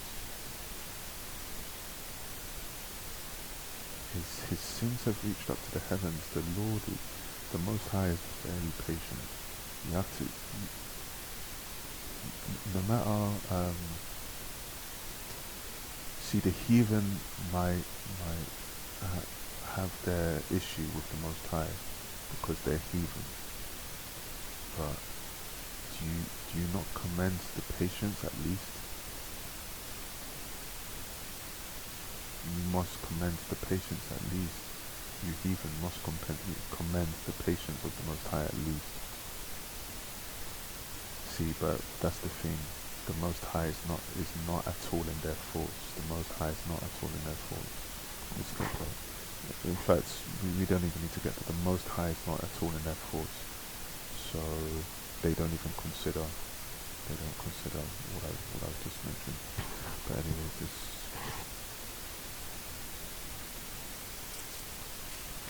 when you think about it, sometimes when you just take a step back and then you look at the whole situation, it's just the fact how some people can be is enough proof for the prudent man that Yahweh Hashem, Yahweh Shai, are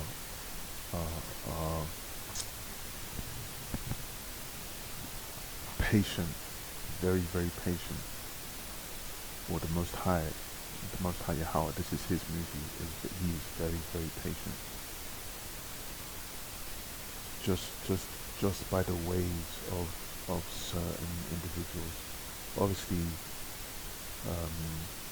when they try to pass their bounds, or when they just become too annoying, the Lord just gets rid of them, and that's what you saw with, you see that in the truth, when you see certain people perverting the gospel, or if they come against the men of the Lord, the true men of the Lord, that would be 𝐁𝐚𝐻, or if they blaspheme the name Yahweh Shai, then the Lord can act quite swiftly when it comes to that.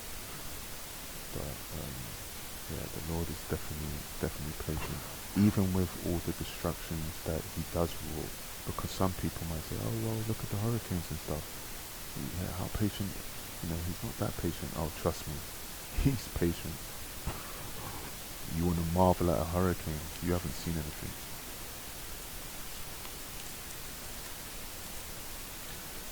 Let's get the next scripture.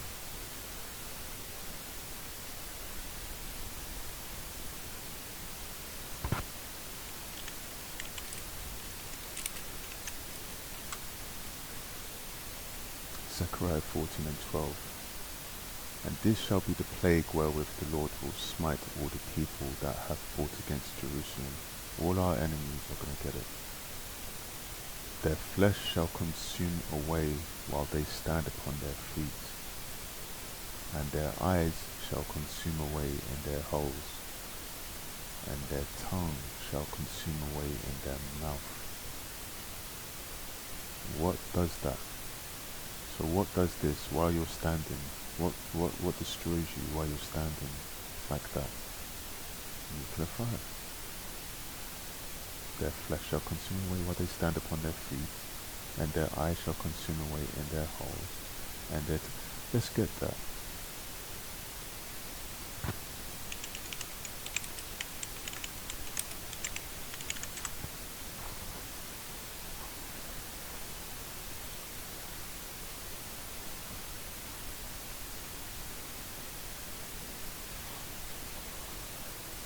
Do you know what?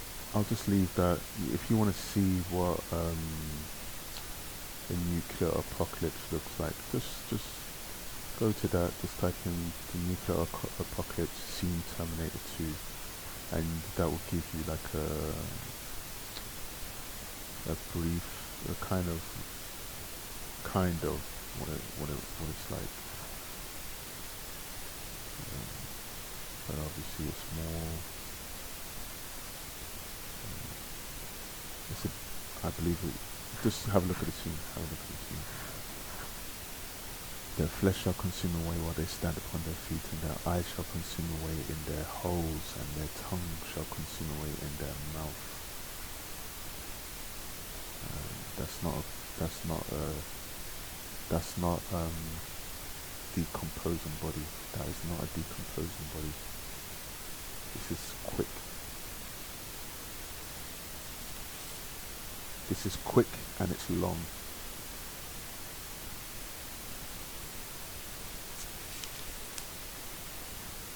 So it's a short time, but it's also a long time. It's a short time that seems like a long time. How about that?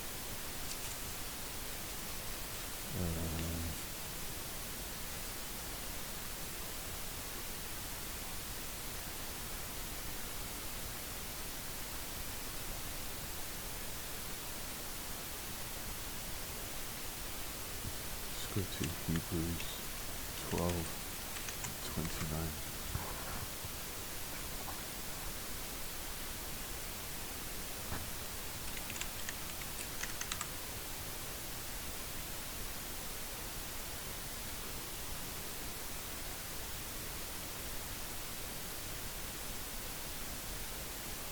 I wanted to bring this out.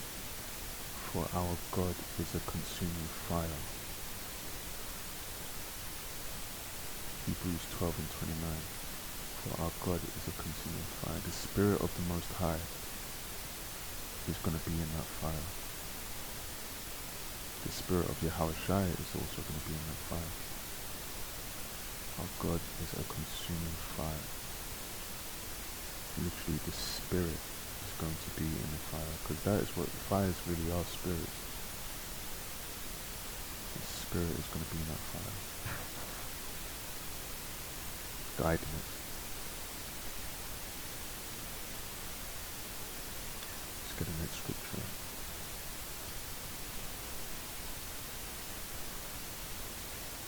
I've brought this out before. Amos 9:2. Though they dig,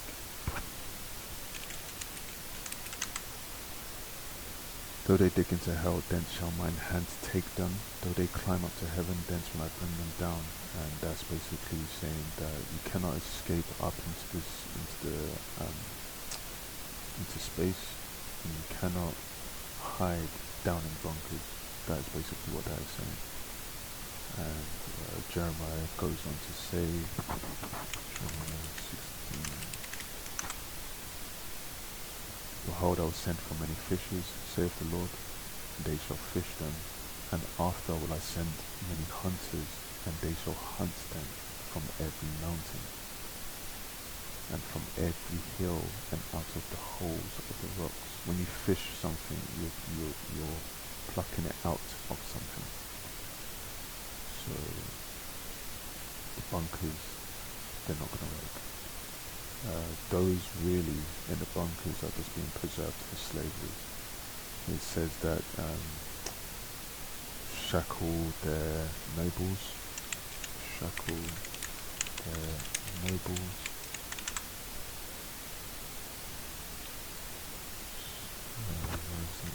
Shackle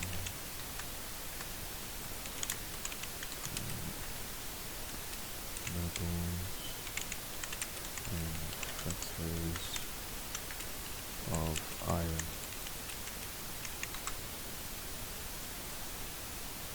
Psalm 149 and 8.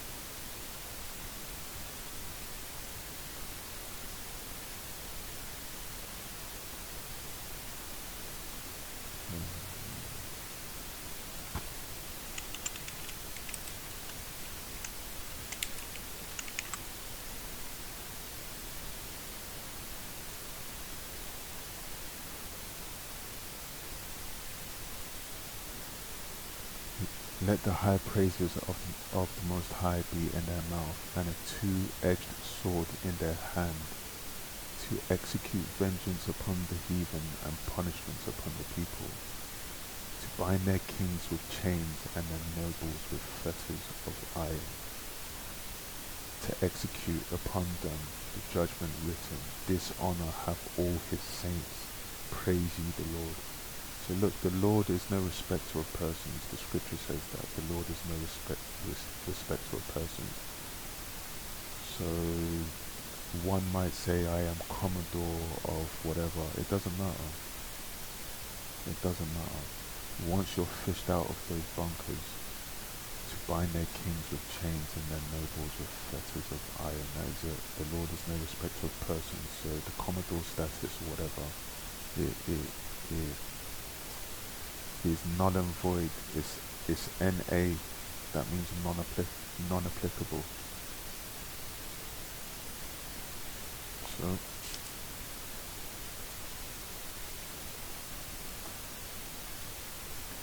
and I bring out this next scripture because I'm going to go to, let's go to it.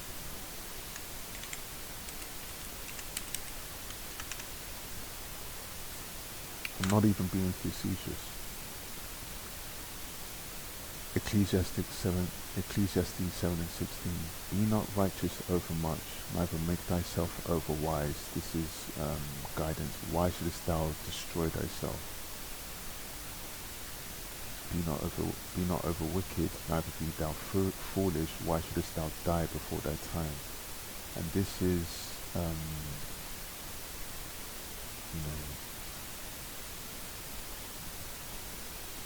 in those bunkers, a lot of people will get bright ideas when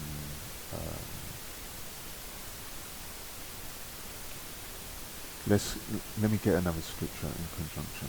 Preserved.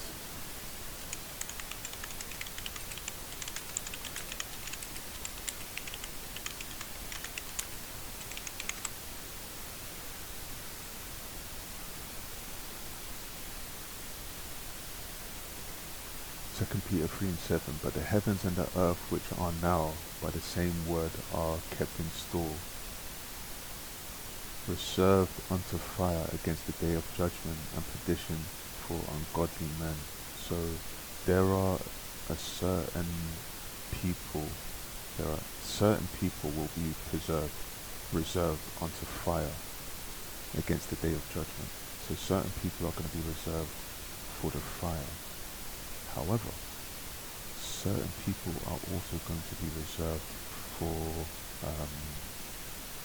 bind their kings and princes in fetters of iron. Certain high status kings and princes represent a high status. So certain people of high status, they're even preserved even after the fire. So that's a very deep preservation. So when the scripture says, why shouldest thou die before thy time? Because many are going to get, when the fishers and hunters are sent to retrieve and bind those kings and princes into slavery, many are going to, try and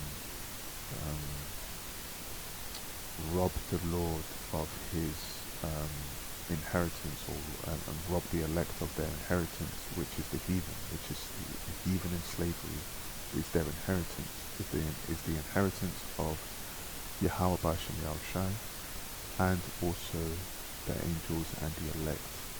They are an inheritance. However, some will try to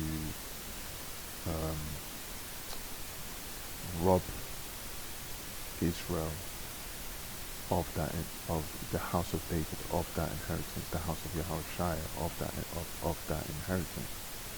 So be not overmuch wicked, neither be thou foolish. Don't be a fool. Do not be a fool. Why shouldest thou die before thy time? And some will say, well, I'm going to, if we're going into slavery anyway and we're going to die anyway, why not just end it anyway? Good. That's a good question. I'll answer it for you. There's a very good reason why you shouldn't do that.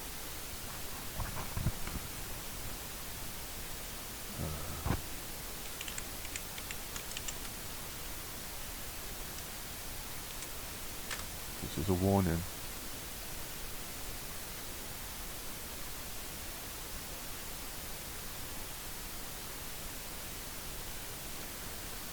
So this is Numbers 14 and 18. The Lord is long-suffering and of great mercy, forgiving iniquity and transgressions, and by no means clearing the guilty, visiting the iniquity of the fathers upon the children, upon the third and fourth generation. So this is reincarnation. Let me get another scripture which deals with reincarnation.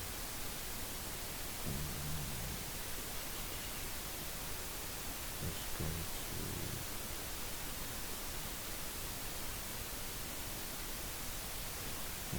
John.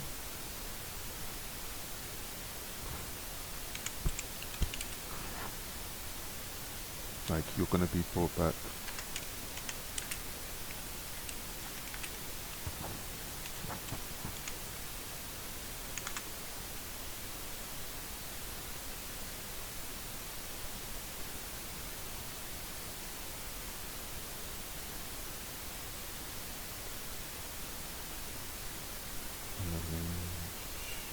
John 9.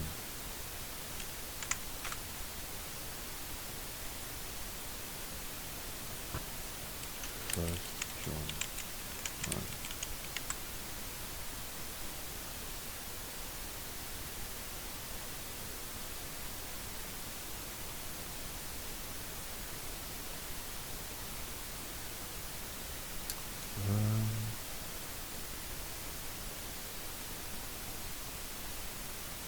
Let me see if I can find it.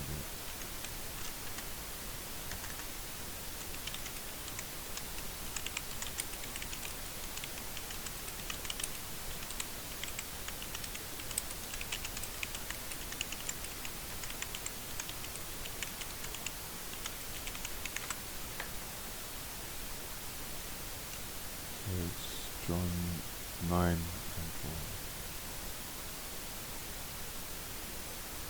And as Yahushua passed by, so this is John 9 and 1, and as Yahushua passed by, he saw a man which was blind from his birth.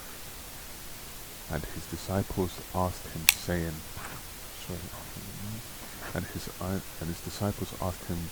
Master, who did sin? I'm just checking. me go back to the top. And as Yahushua passed by, he saw a man which was blind from his birth. And his disciples asked him, saying, Master, who did sin, this man or his parents, that he was born blind? So this here tells you that the disciples back then already, this is not a rhetorical question or them being facetious. This is a genuine question. They understand reincarnation. Everything is reincarnated to the third and fourth generation. That's why maybe sometimes you might have a certain affinity for someone. You might not even have known them long, but it feels like you know them. Or you might hear like some, in your family, you might hear, oh, you're just like your granddad, or you're just like your great granddad. Yeah, it's probably the same person. The Lord brings everyone back by the third and fourth generation. The Lord is long-suffering and of great mercy, forgiving iniquity and transgression, and by no means clearing the guilty, visiting the iniquity of the fathers upon the children until the third and fourth generation. You are your foreparents. This is why that whole argument of, oh, I didn't benefit from slavery, that was my forefathers. You are your forefathers. So why is that relevant to hiding in bunkers? Well, if the Lord can do that, basically third and fourth generation, right? If the Lord is going to recompense double, Jeremiah 16 and 18, let's go to Jeremiah 16, 18. If the Lord is going to recompense double, you're going into slavery for 1,000 years, and first I will recompense their iniquity and their sin double, because they have defiled my land, they have filled mine inheritance with the carcasses of their detestable and abominable things. The servitude is going to be at least 1,000 years. I believe it's going to be 1,000 years. This is a bold statement. Yes, the servitude, the heathen are going to serve 1,000 years of slavery, chiefly Eden. If that be the if 1,000 years be the sentence, and you are brought back in your third and fourth generation, wouldn't that then mean that being brought back in your third generation represents wrath, and fourth represents mercy? Fourth means you get about 70 years off, because look, third and fourth generation serve 70 years, pass away, 130, so that's a 70 years, so 140, you're still sleeping, 210, you're still sleeping, third generation get brought back at two.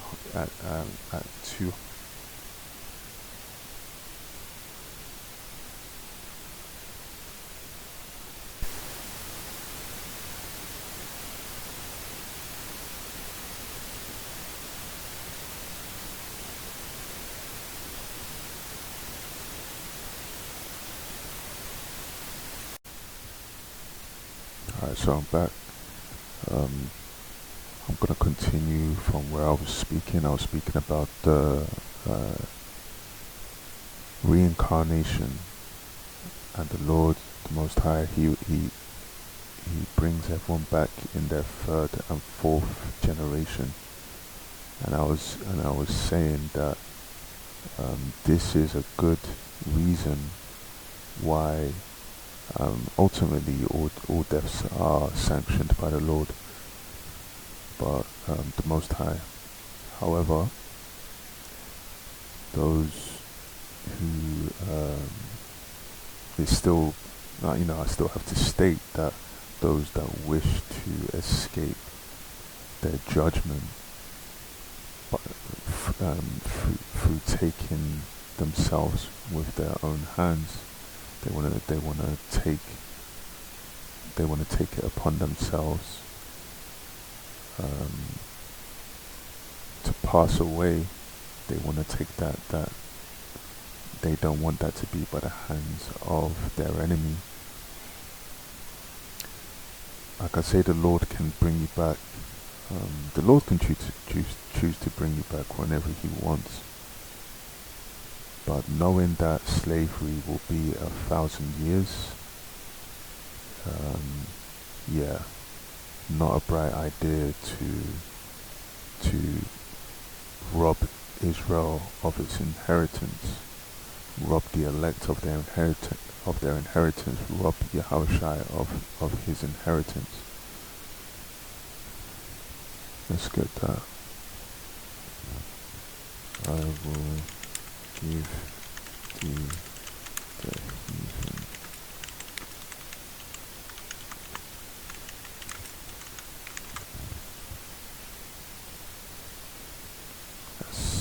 Psalms 2 and 8. Ask of me, and I shall give thee the heathen for thine inheritance, and the uttermost parts of the earth for thy possession. Kings and nobles and fetters of iron. What was Jacob's blessing? The heathen for servants. So that's just, it is to consider.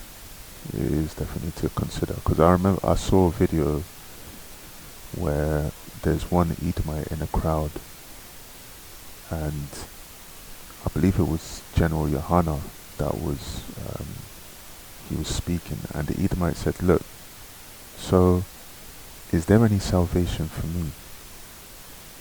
And then General Yohana said, "No, and I'll tell you why."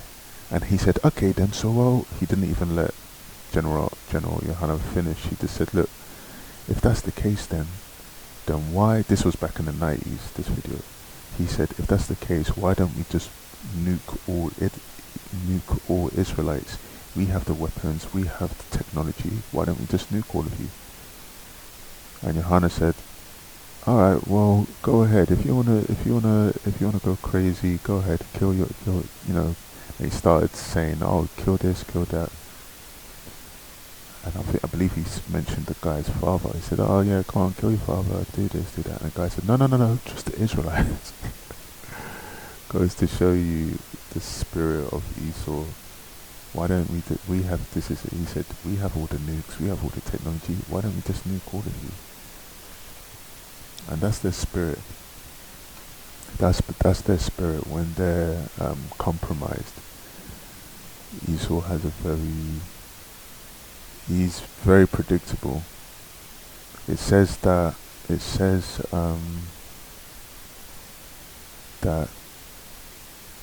children of this world are wiser than, let me get that, the children of this world are wiser than Daniel. And Daniel was very wise.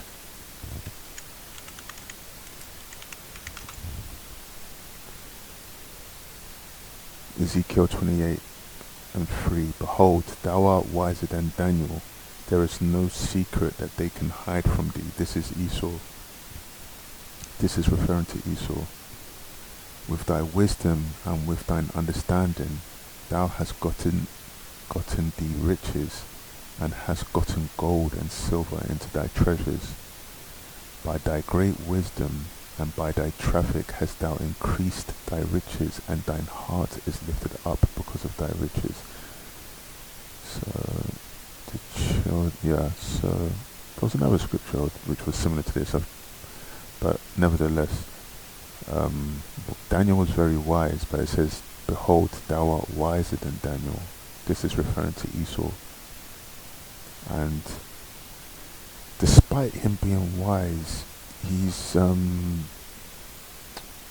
very predictable in his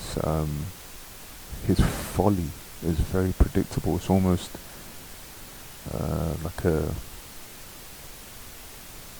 when someone isn't spiritual, when someone doesn't have the spirit of the Most High in them, the spirit of Yahweh and Yahushua in them,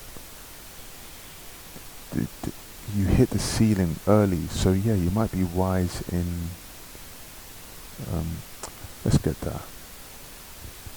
Wisdom in wickedness is not wisdom.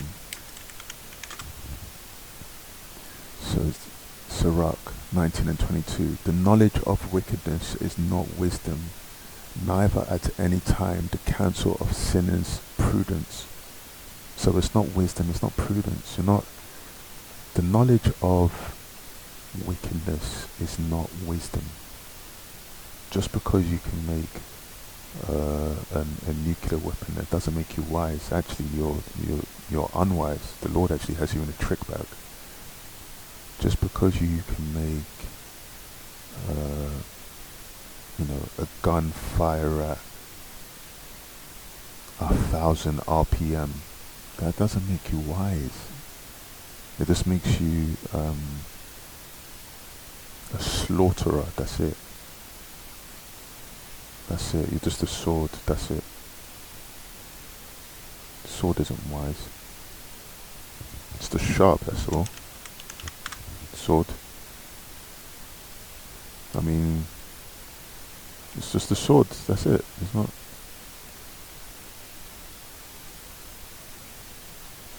I mean, is it wise? It's just an inanimate object. The knowledge of wickedness is not wisdom, neither at any time the counsel of sin is prudence. So, this man was talking to Johanna, and he said, well, why don't we just nuke all of you? The baby comes out. And that's how he is. The baby always comes out when he's compromised, or whenever he feels small. The baby comes out of him. Bless me, even me, O my Father. My brother came in with subtlety. You know? Guy's a baby. Anyway, I'm going to go into the next scripture.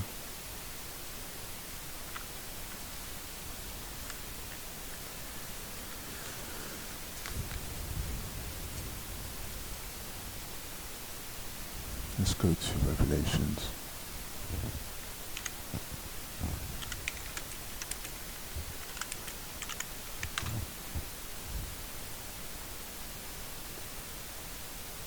Revelations 3 and 9. Behold, I will make them of the synagogue of Satan, which say they are Jews, and are not, but do lie. Behold, I will make them to come and worship before thy feet, and to know that I have loved thee. This is after the destruction. Remember, kings and nobles in fetters of iron. I will make them to come and worship before thy feet, the heathen for an inheritance. Things are going to flip around. I will make them to come and worship before thy feet. This is the elect. This is the house of David. This is 𝐩𝐻𝐿. And to know that I have loved thee.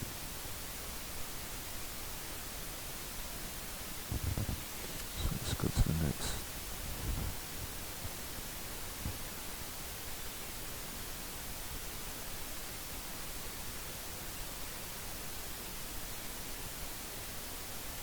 Let's go to Isaiah 63 and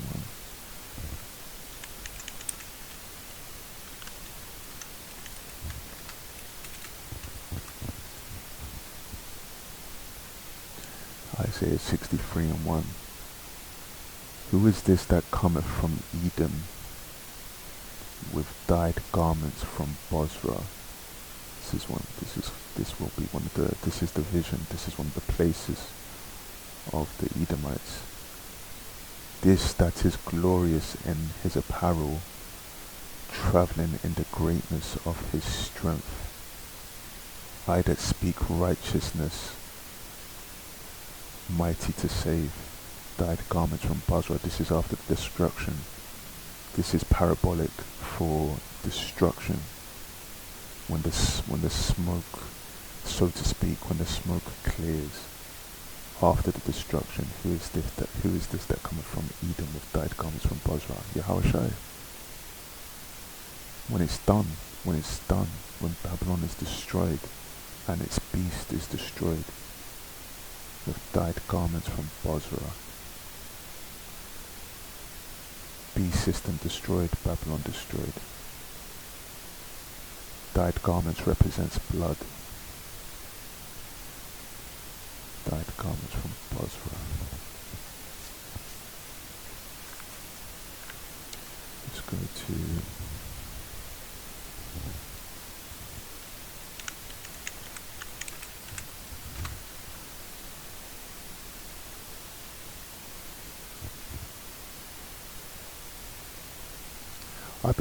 Daniel 7 and 11.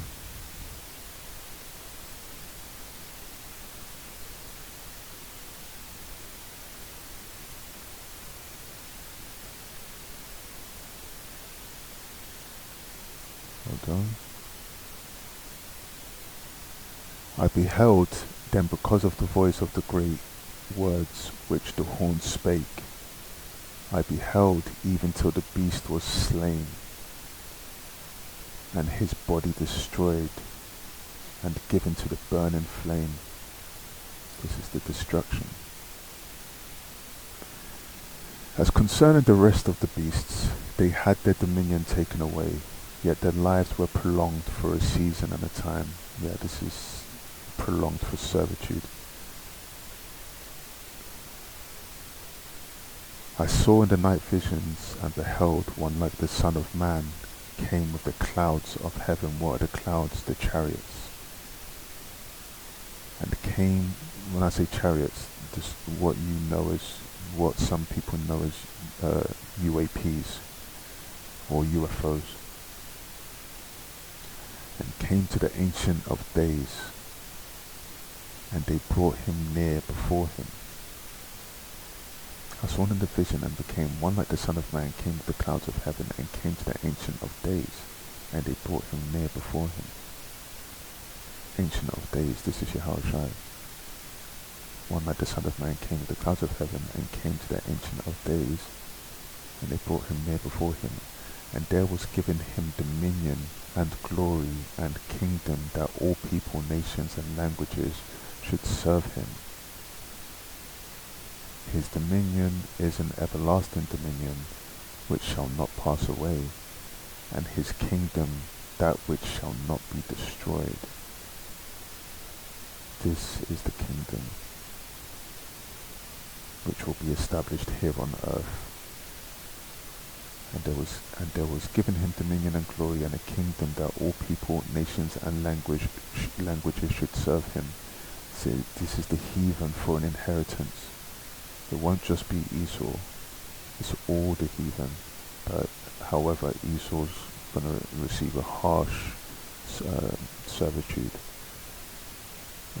as a recompense in double.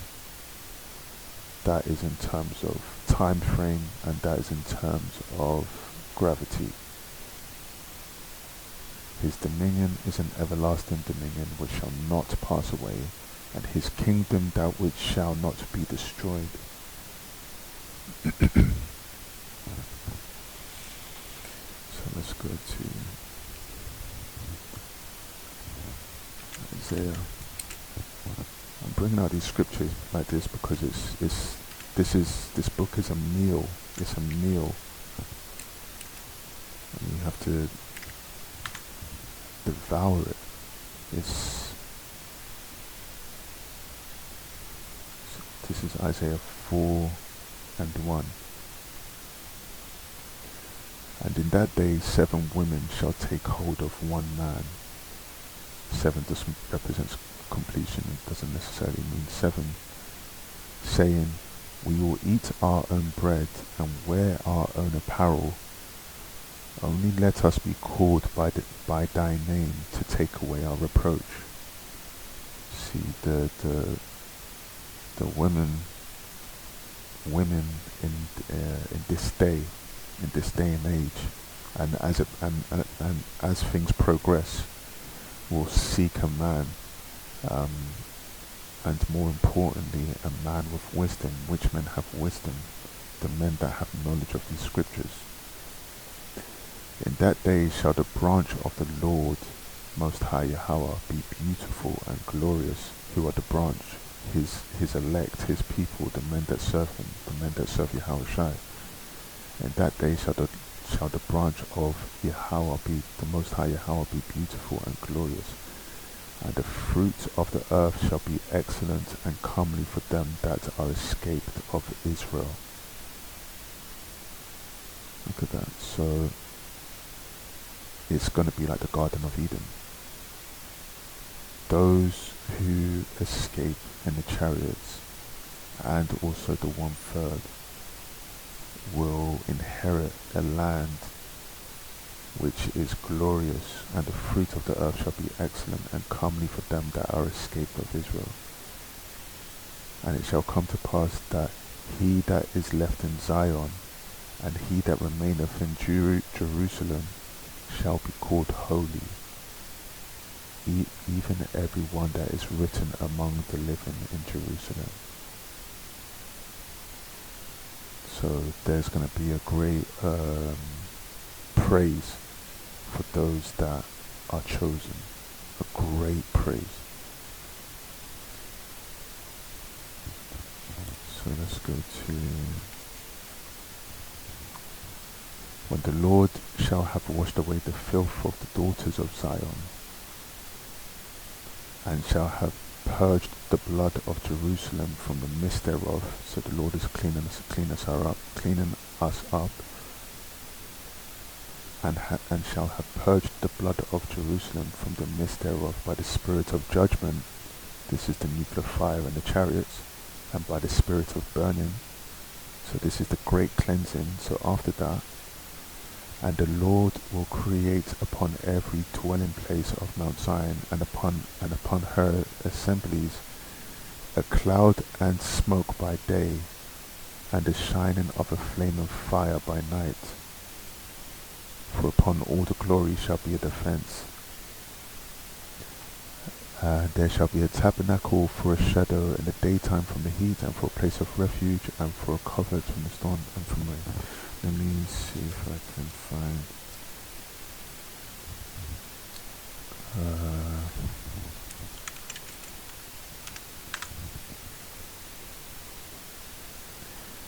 Isaiah 14:1. For the Lord will have mercy on Jacob. This is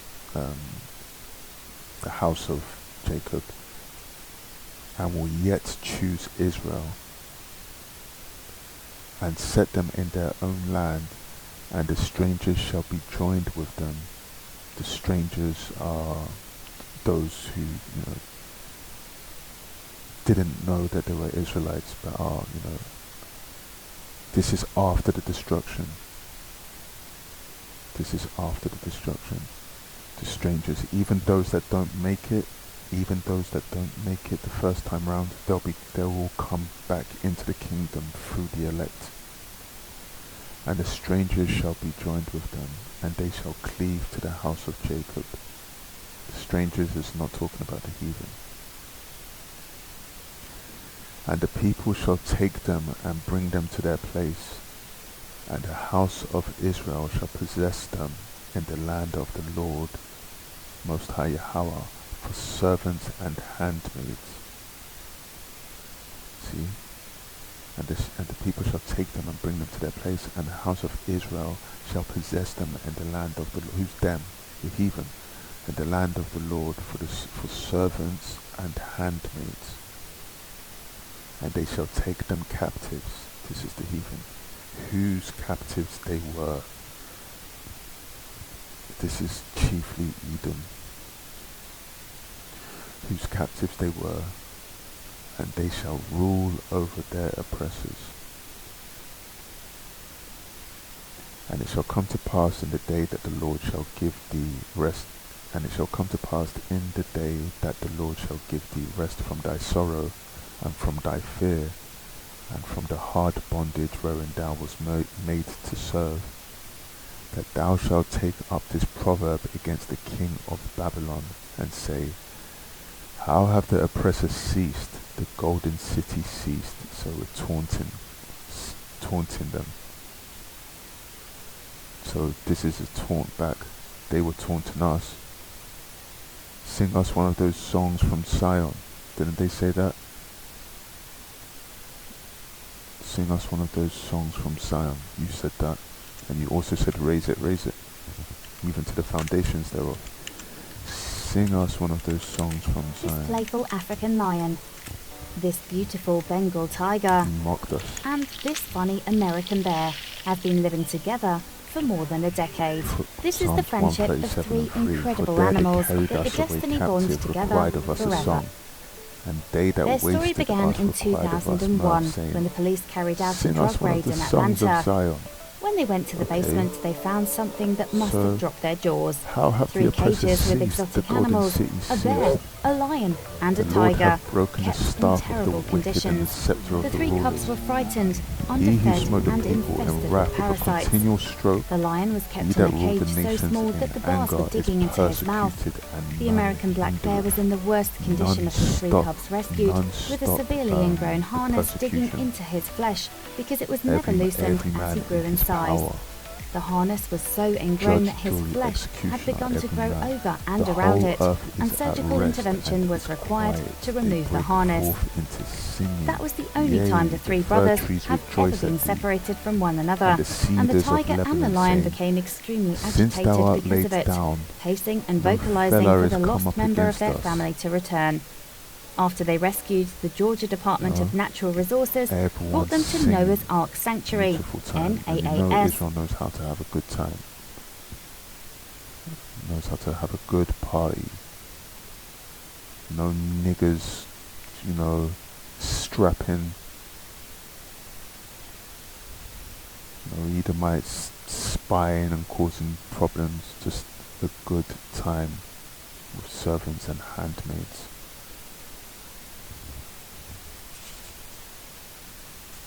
Let's go to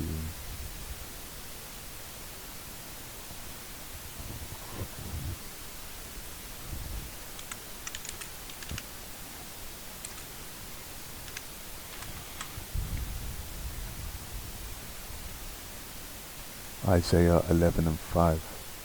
And righteousness shall be the girdle of his loins, and faithfulness the girdle of his reins. Remember, the Lord is going to put the law into our inward parts, take away the stony heart, give us a fleshly heart. The wolf also shall dwell with the lamb. Yes, the wolf will dwell with the lamb, and the leopard shall lay down with the kid, and the calf and the young lion and the fatling together, and a little child shall lead them. So that might be questionable to some people. A child with a leopard, and the cow and the bear shall feed. Their young ones shall lie down together, and the lion shall eat straw like the ox. See, that might seem unfathomable, that word, unfathomable to some people. It might not seem realistic to some people, but the Lord is, the Most High can do these things. It's a light thing to make a lion eat straw. And you get those people, oh, what about the protein? Where's it going to get its muscle from? Well, it just says the lion shall eat straw like the ox. Is the ox not muscular? Does the ox eat meat? No. The ox just eats grass, that's it. And look how strong the ox is. Look how strong a bull is. It doesn't eat meat. So it's a light thing for the Most High to make a lion eat meat. So, and let's see, it's a light thing for the Most High to put that spirit onto animals. And I was watching a video. Where is it? I think I saved it. Yeah, look.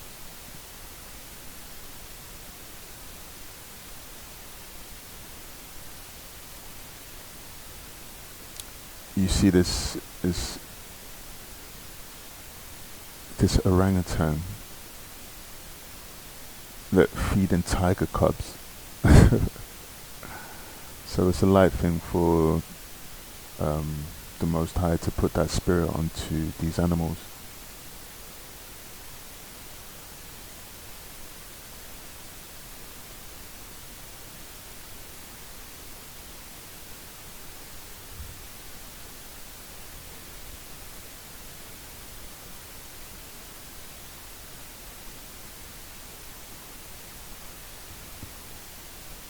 See?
Do you hear that?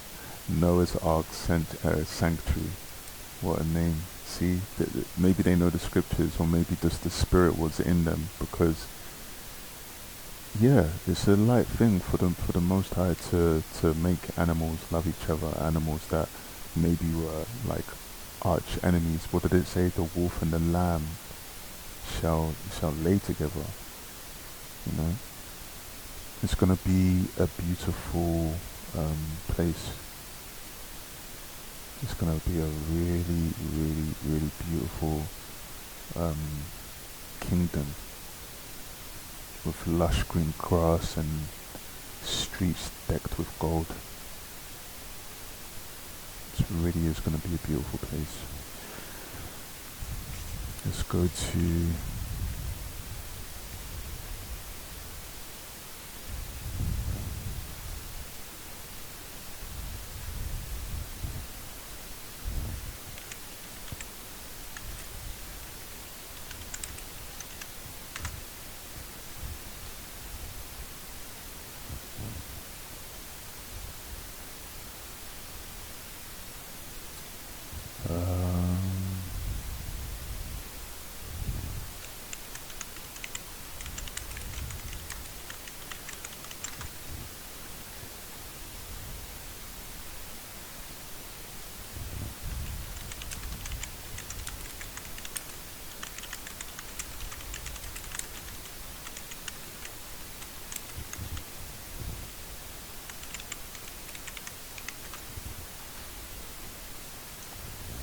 so it's Luke 19. So this is Luke 19 and 27. And this is referring to Yahushua. But those mine enemies which would not that I should reign over them. This is after everything is done, all the destruction. And even before the destruction. Bring hither and slay them before me. So those who don't want to bow to Yahushua, because remember, every knee will bow and every tongue will confess. Let's get that. Every knee will bow.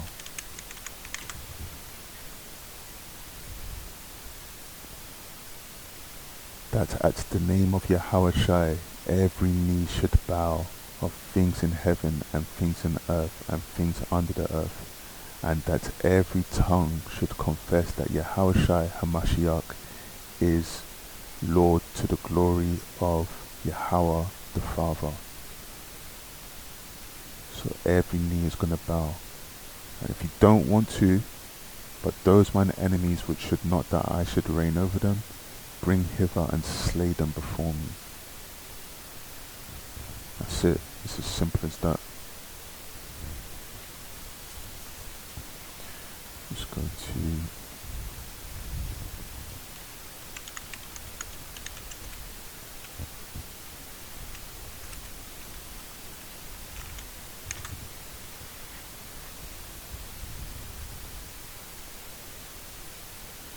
Hebrews 8 and 10. For this is the covenant that I will make with the house of Israel after those days, saith the Lord. I will put my laws into their mind and write them in their hearts. And I will be to them a God, and they shall be my people, and they shall be to me a people. And they shall not teach. So this law, all of these laws are going to be a second nature. No more going off, no more sinning. A second nature. I will put my laws into their mind and write them in their hearts. And they shall not teach every man his neighbor and every man his brother, saying, Know the Lord, for all shall know me, from the least to the greatest. And this is Yahushua. This is speaking about Yahushua. Remember, Lord in all caps would be the Most High Yahweh. And Lord spelled like this, with these O-R-D and lowercase. This is speaking about Yahushua. Know the Lord, for all shall know me, from the least to the greatest. For I will be merciful to their unrighteousness, and their sins and their iniquities will I remember no more. In that he saith, A new covenant he hath made, the first old. So the covenant made with Abraham, the covenant of Abraham, Isaac and Jacob will be of old. This is a new covenant he hath made, the first old. Now that which decayeth and waxeth old is ready to vanish away. So that is what is in store. We have some things to get through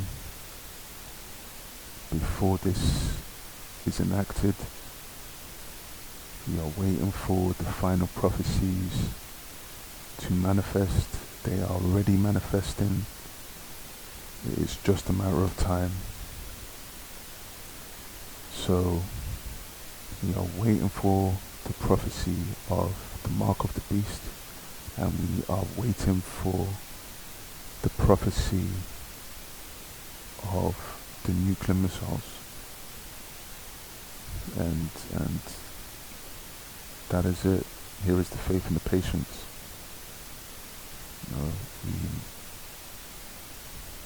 We wait earnestly, and we herald in the coming of Yahushua HaMashiach, Yahushua the Anointed. So I'm going to leave this lesson here for now. And hopefully this was edifying. And I'll say until the next, Shalom.